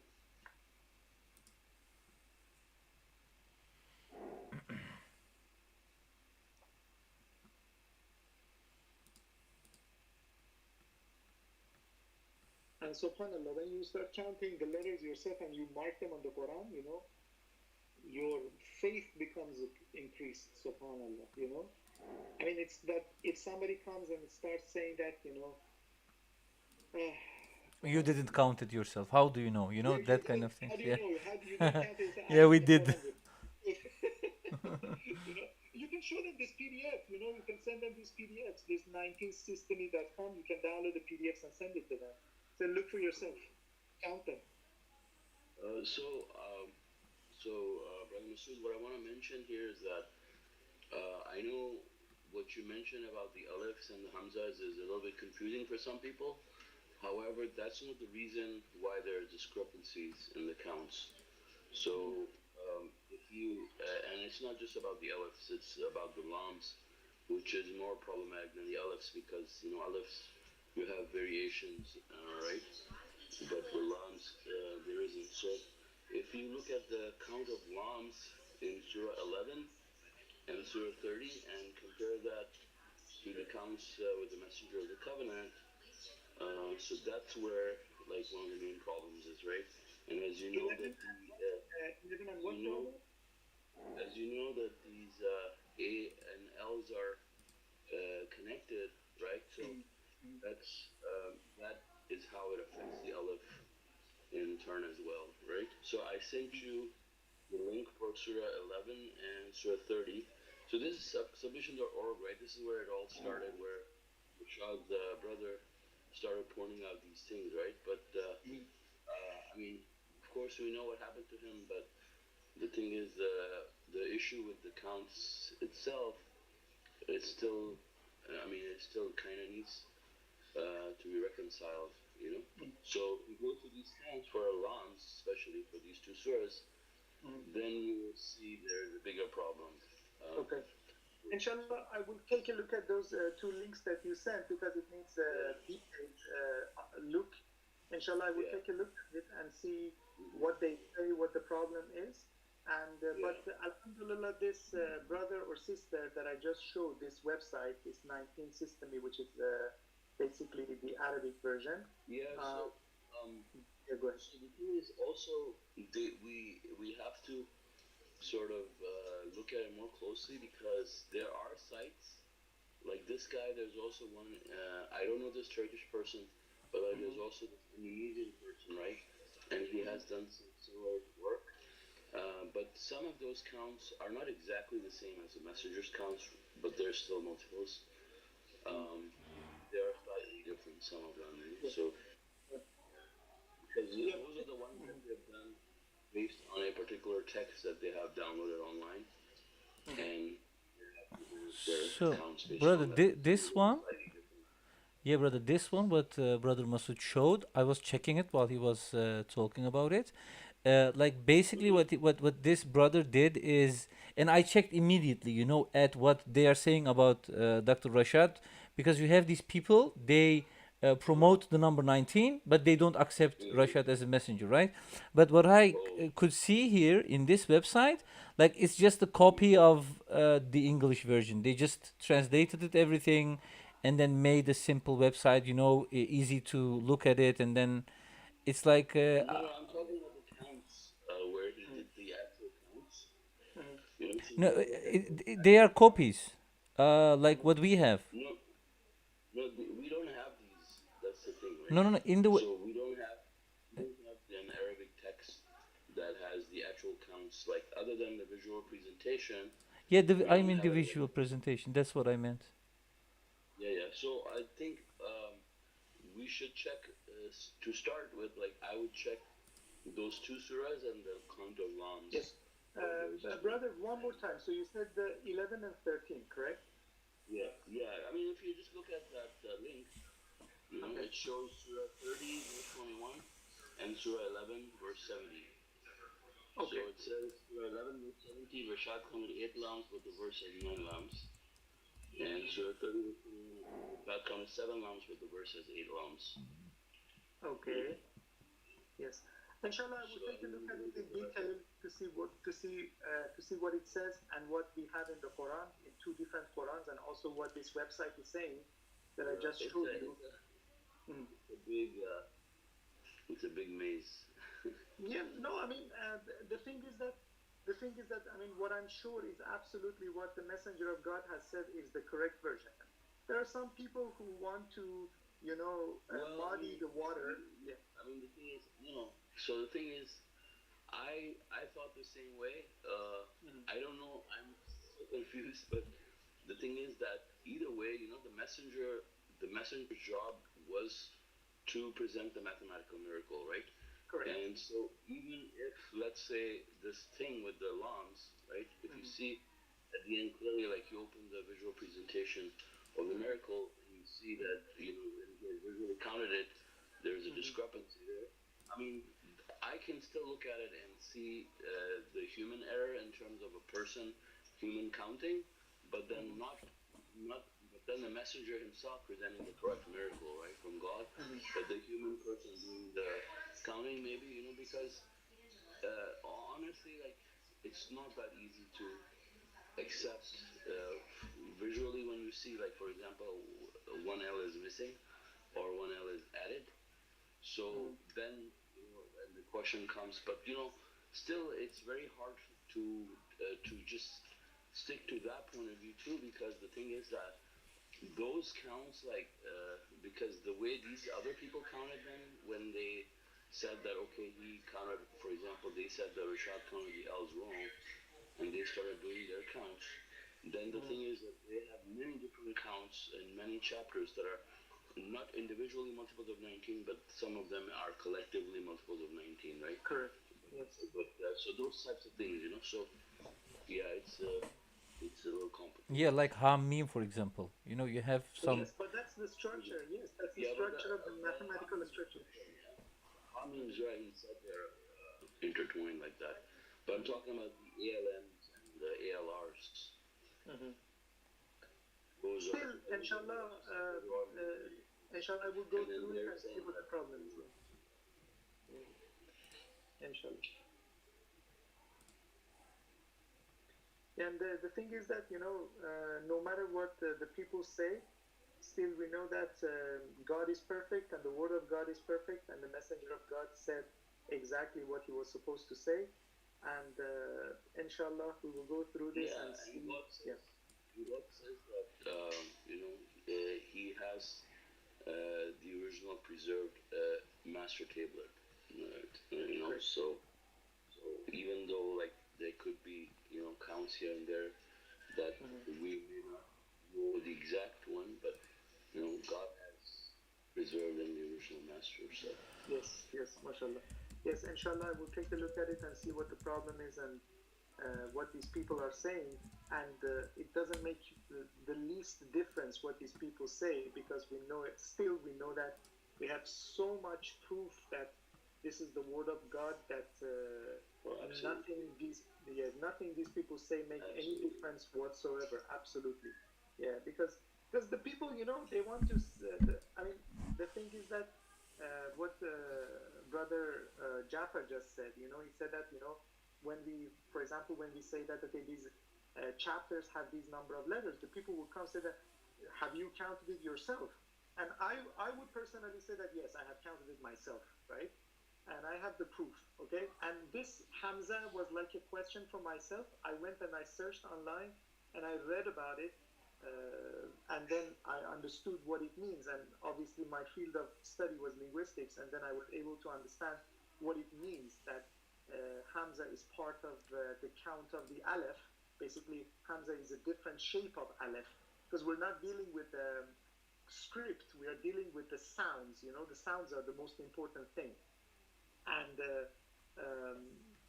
that one was solved for me. Now that you just mentioned this, inshallah, I will go deeper into this and see what these people have said and what is the problem that they are trying to find with the word of God. And then, inshallah, next time that we have a Quran study, next Saturday, inshallah, I would come with full hand. Just to give you a bit of a history. Yes, absolutely. These feelings have caused huge fights and divisions amongst the mirrors. The few ones that because they became like two different camps. Like one is saying the truth, everything's correct, and you can't do anything with it, and then the other group saying no, there was this thing, and then but then they did their own counts. But then they didn't even stop there. Like they did their own counts, which were not multiples, and then they went into other verses and started comparing it to old editions and changed some spellings to make them multiples, and it got kind of dirty. Okay, so there's a war going on, huh? Okay, inshallah, we will be guided, inshallah, in the best path. Yeah, the messenger says, he says a true believer has the correct Quran and a false believer has not a correct Quran. So, and God knows, right, who is a true believer. So, He will make sure that a true believer has the correct Quran, inshallah. Yeah, where he said was that true Muslim will have a true Quran, a correct Quran, and then a fake Muslim will have a fake Quran. Yes, right. Yeah.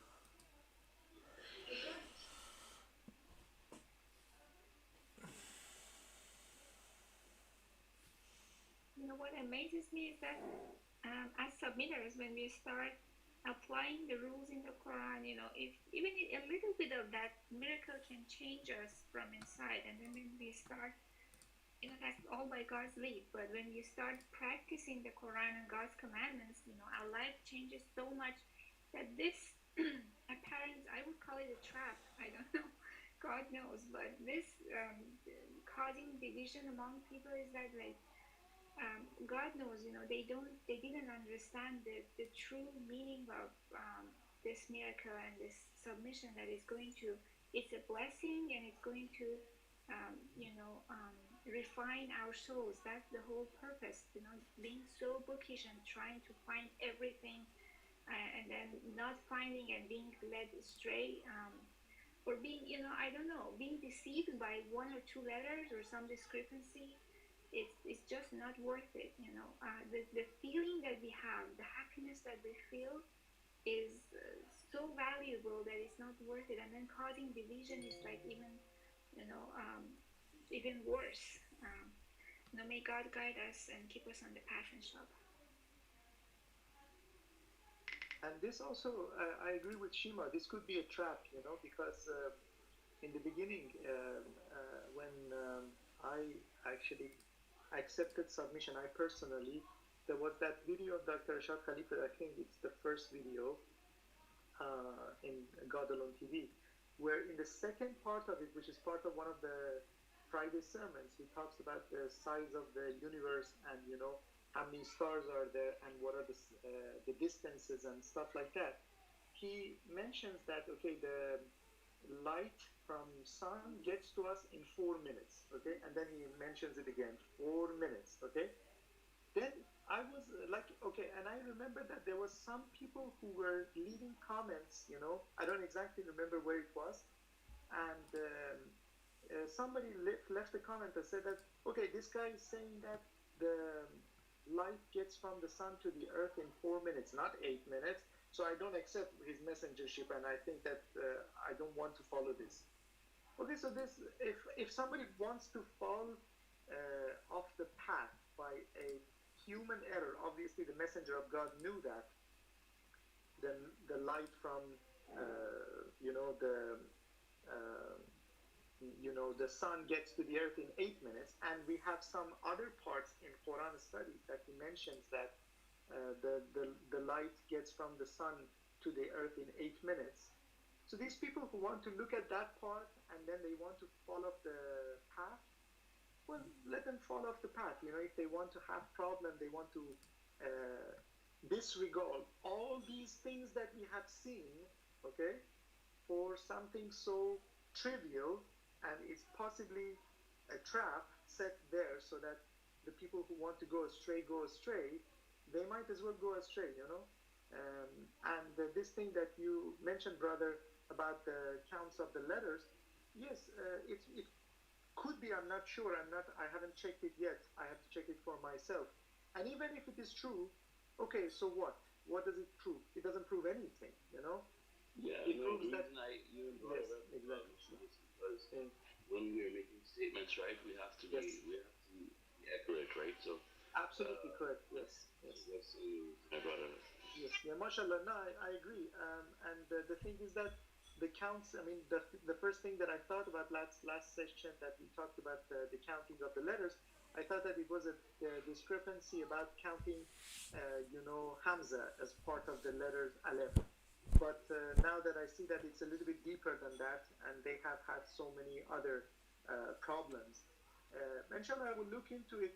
And again, inshallah, it doesn't make any difference what these people are saying, and may God help us to stay on the right path, because we have seen so many miracles that, alhamdulillah, I don't think would change anything about the submission. Subhanallah.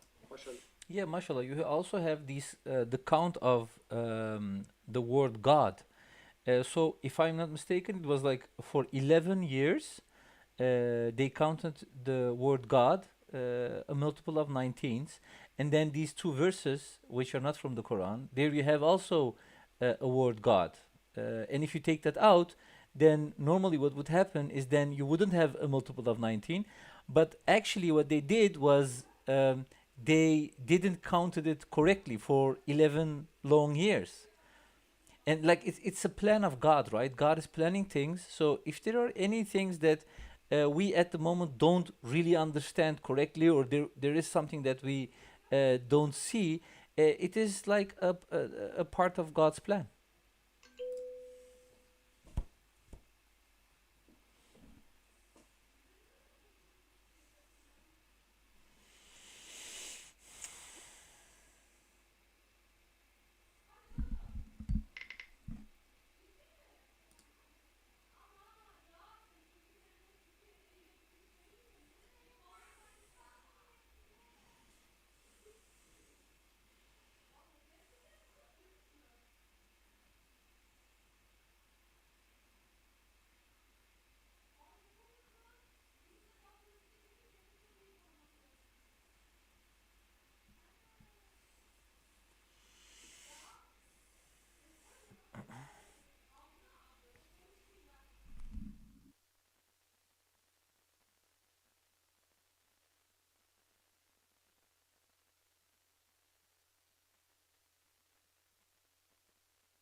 to share. So this I mentioned this Indonesian person. So he has this article on Medium. I just shared it. So he has also done a lot of the counting there and down to the individual letter, for each one of the verses. So this was, I think, one of the very strong research that kind of, I think when you go through it, you'll see what I'm saying. So it shed some more light on the counts. So I shared that also from Medium.com. There's also another thing here in Google Drive. I shared that as well, actually. Here. Let me see. Let me try that. What is the link, brother? I click on it, but it doesn't take me to the thing that you're saying. What is the title of the? One is a zip file. It has, I think that is just the Hafsa Quran itself. No, it has a spreadsheet where he has done all the counts. And then the second one is a link on the article website, medium.com, for blogging. So he has posted it there. You can't click on it? I click on it, the Medium, but the thing is that it doesn't take me to the article that you're saying. I don't know where I should look for it. Okay. I think you should download the Medium app as first. We don't. I just created an Maybe. account. Yes. Yeah. But it doesn't take me to the article that. I think try to access it from your computer. Yes, I'm on my computer, brother. Yeah. And what happens when you try to open it from your computer? Let me show you the screen. So when I click on the link, this comes up.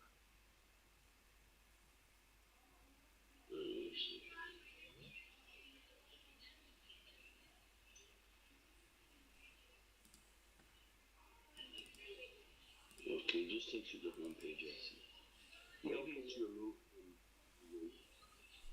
But Others, can you open it? Brothers and sisters, can you open it? Does it take you to somewhere else? I'm on my phone, so I can't open it. You mean the link or the drive? The drive document. The link. Does it take Yeah, the you link takes to the drive website. is fine. I mean, I just downloaded the Google Drive. Yeah, the link goes to this website, medium.com. Stay curious, discover stories, thinking, and expertise from writers, something like that. The one you just opened, that one.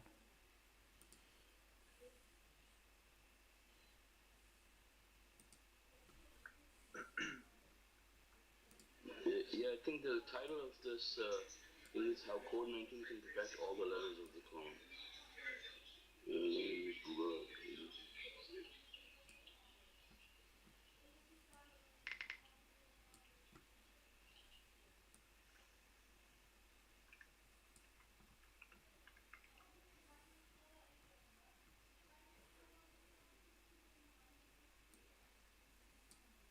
Okay, I found it. Okay. But it's also taking me to a Jacob 10:3 copy.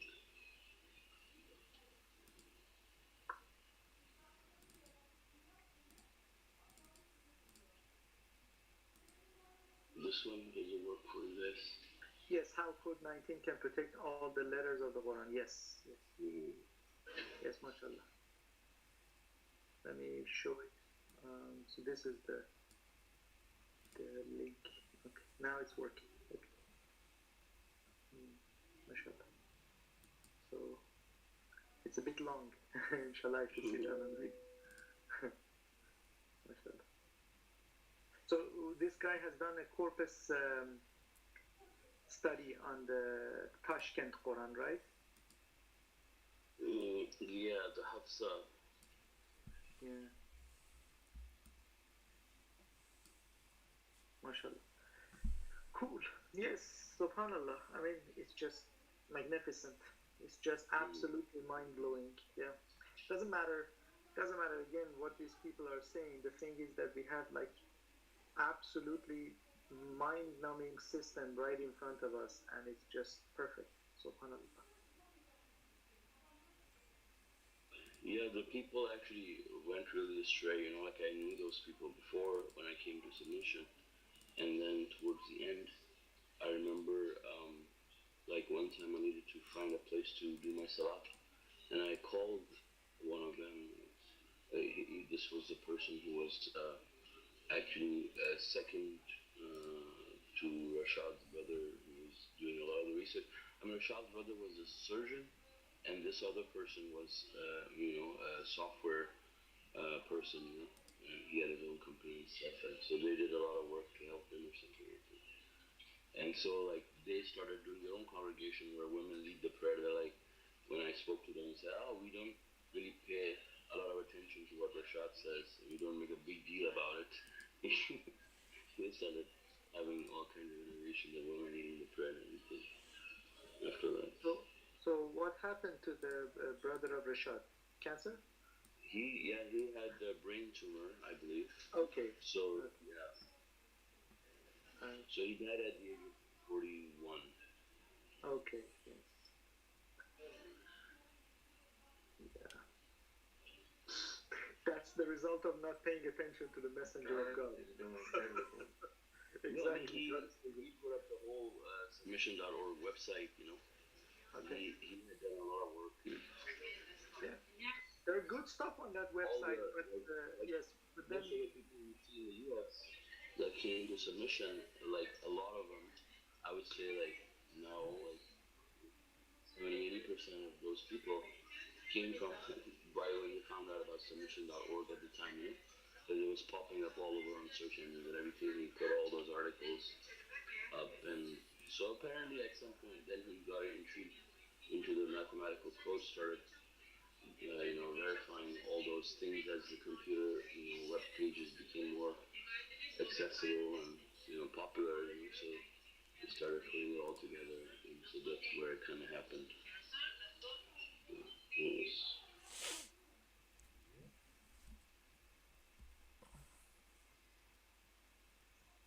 I think this story of this person shows us clearly that it doesn't matter who you are.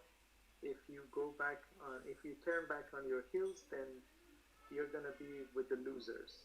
And you can say that again for the people in the back, brother. I'm sorry? You can say that again for the people in the back. For the people in the back? I'm sorry. That just means that's a true statement. Yes, yeah, absolutely. Okay, I didn't get the meaning of what you just said, brother. MashaAllah. Yes, so the thing is that, if they turn, the Quran clearly says that if you turn back on your heels, you're going to be with the losers. And inshallah, God helps us to stay on the path.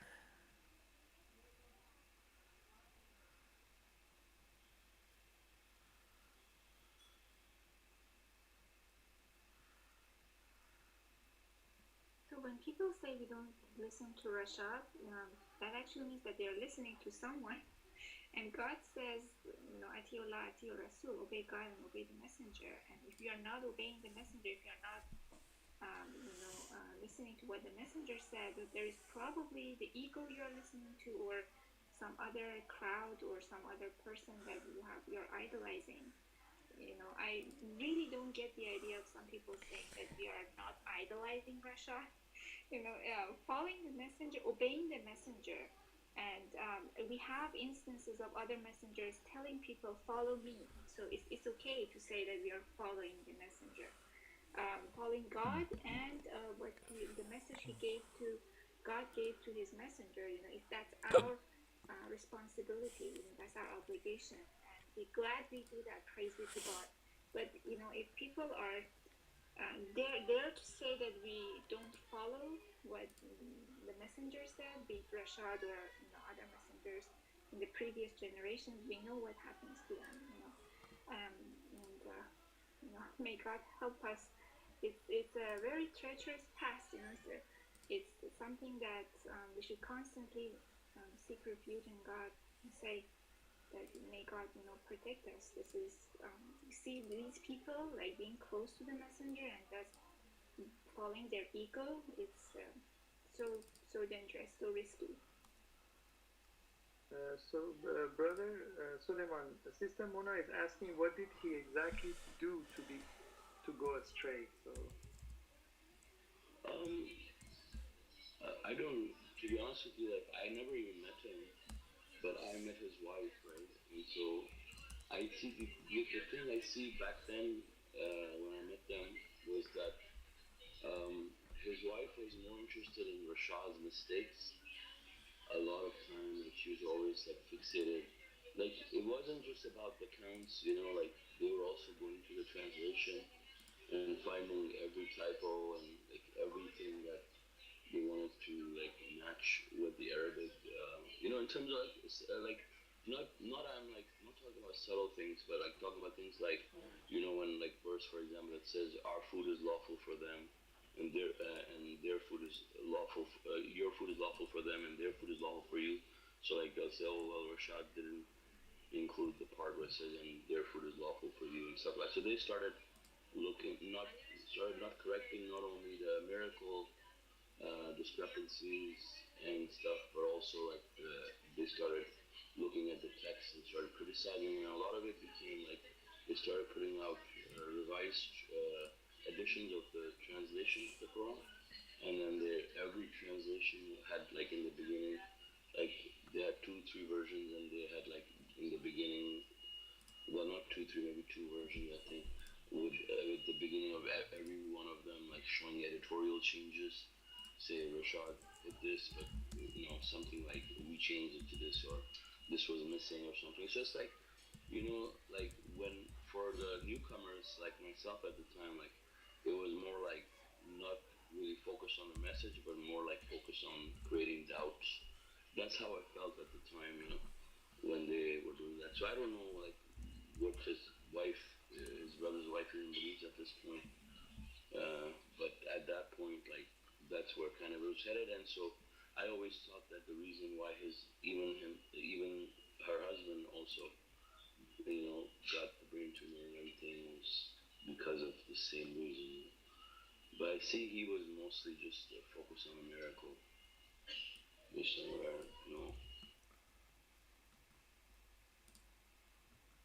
either way, dying of a brain tumor at the age of 41 is not a good sign. So I think we can conclude from that what has been the result of this person, because as the But it's interesting. Also, there was one person who says he's a messenger, and so like he took a bunch of things that were current issues in submission and used that as his message, quote unquote. So I think one of them, there was a few things, and I think one of them I remember was circumcision, that he was saying that circumcision is not from God, and then the other one was the other one of his message was saying that his brother actually went to heaven. He said God is displeased that the people are saying that he went to hell, so his message was to tell people that he went to heaven. So a fake messenger was talking about the brother of Rashad? Yeah, I think Mona might know this person, maybe not, because he also was part of the community in England at some point, people, and then he was kicked out of there.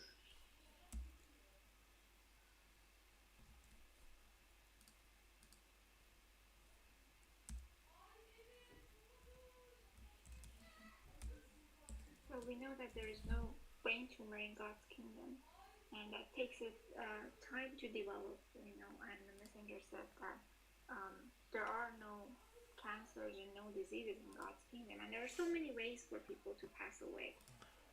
It could be anything, but not the things that the messenger mentioned, mashallah. But there's this common idea that we cannot judge people, but based on what the messenger said, and that there's no diseases, no cancer, no. I'm just adding that he didn't mention no brain tumor in God's kingdom. we can conclude that the person, had some issues, and we know they might not come out and say it out loud, but we know what's going on in every one of us hearts, and God is fully aware of that, and so we get the result, and based on the results, dying at 41, 1 year after that time for heaven, before after age 40, it's a sign for me that he wasn't on the right path.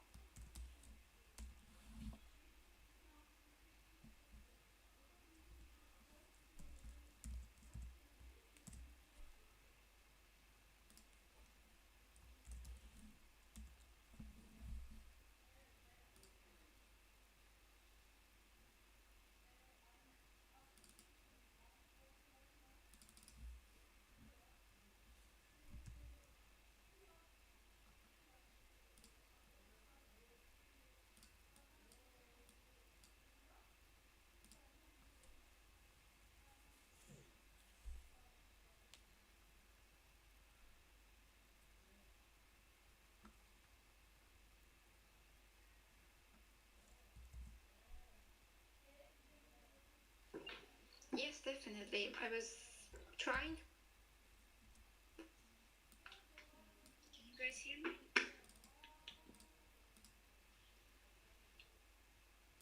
So, yeah, Brother Salman made a good comment that we can say it's not a good sign, not the over 40 parts. Yes, definitely. If, yeah, just having cancer or tumor or things like that is not a good sign. Yes, Asha.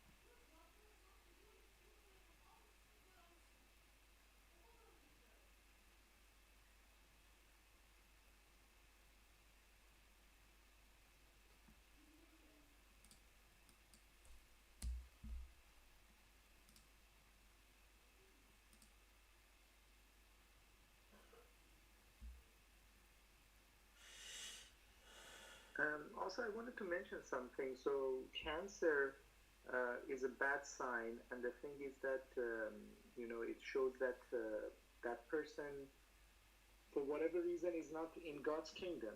So the thing is that my cousin also had cancer at the age of 7, but right now, in retrospect, when I know about submission, I understand that that was supposed to be a sort of source of misery for the parents, because the parents, were idol worshippers. And but then he died at the age of 7. It didn't take long. It was like he had cancer for 6 months, and then he died. And then so now I know that he's in lower heaven, But that was a source of misery for my aunt and his husband for a very, very long time. And then, interestingly enough, during another earthquake in Iran, they lost 2 other sons as well. One of them was 18 years old, if I'm not mistaken. No, yes, maybe 18 years old, maybe younger than that, and the other one was 14. And then also they died under 40, and I know that they are in heaven, lower heaven. So that's a blessing for those people who have gone under 40, but that's a retribution and a punishment for the idol worshippers. And so if a person dies under 40 of cancer, that's fine. They're going to go to lower heaven. But for the people around them, that's going to be a source of punishment and retribution and misery and sadness, But if they die over 40 of cancer, it's not a good sign for that person, because 40 is the age of decision making and the age of, responsibility. So they cannot say that, we didn't know. And especially this person who was by the messenger of God's side, and he was his brother, but seems like he made a very bad choice, obviously. Mhm. So like I used to think that before, like for example, kids who die young, that it's a source of misery for the parents, right? But I know for a fact that source of misery for the parents is like when you have handicapped children, right? Because they have to take care of them and everything. Um, but I don't know, like when you have, if you're a submitter and you have a child that dies young, right? So you know that he went to heaven, and then, like so age really doesn't matter because, like for example, how Rashad talks about his mother who went to heaven and he was very happy for her. He said, would you be sad or happy for someone, they went to Hawaii, right? And when he said when his father died, he wasn't happy, right? So, like, I'm just thinking, like, if you have a child or someone and they die young, and they went to heaven, like, would you really be sad? Would it really be retribution for you? Or, would you If be comfortable knowing that they went to heaven? but As if long they are not submitters, then they're gonna suffer, yeah. right? Mm-hmm. Yeah. Still, my aunt and his husband are just still suffering, over the loss of three children. Mm-hmm. And when you go into their house, like when I used to go into their house, it was like a morgue, it was just like a funeral house all the time because they were just Right. living with the memories of those Right. people, and they Mm-hmm. were suffering consistently. Yes, you could feel and at that point, before submission, I always felt sympathy for them, and I always asked this question: why? These are good people. Why? But then now that I am in submission, I understand in retrospect that they were just hardcore disbelievers and hardcore idol worshippers. So that was a source of misery for them. Yeah.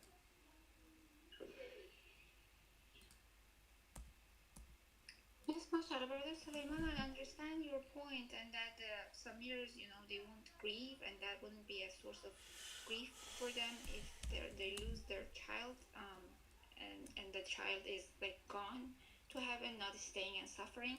But there's also the audio by the messenger that he says like God gives the Samirs like perfect kids and things like that. I don't know if you remember it or not, but it says like, mashallah, everyone is healthy, good kids and good healthy children and things like that. So that's also something maybe we should take into account. Yeah, well, I'm not talking about imperfect kids. I was talking about, I said that, like, for example, the handicap, that's a source of misery because they have to look after them. But we're talking about specifically about kids that go to heaven at a young age. I mean, time of death doesn't. Not everybody has to live, a long life. But most people will, inshallah. But the Messenger says, believers will. But for people who are dying under 40, then they go to lower heaven. They'll die in.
brothers and sisters, do you agree that inshallah we conclude our study for today? Do you have any other comments or questions?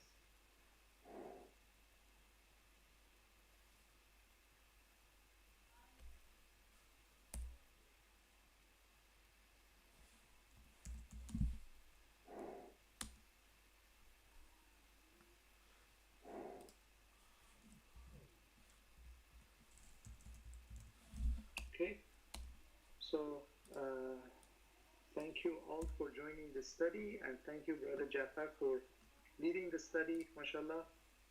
It was a very good study. Inshallah, we will have our next study on Tuesday at 2 p.m. Pacific time. Until that time, Salaam alaikum. MashaAllah, thank you so much, brothers and sisters. God bless you all. Assalamu alaikum. Assalamu alaikum.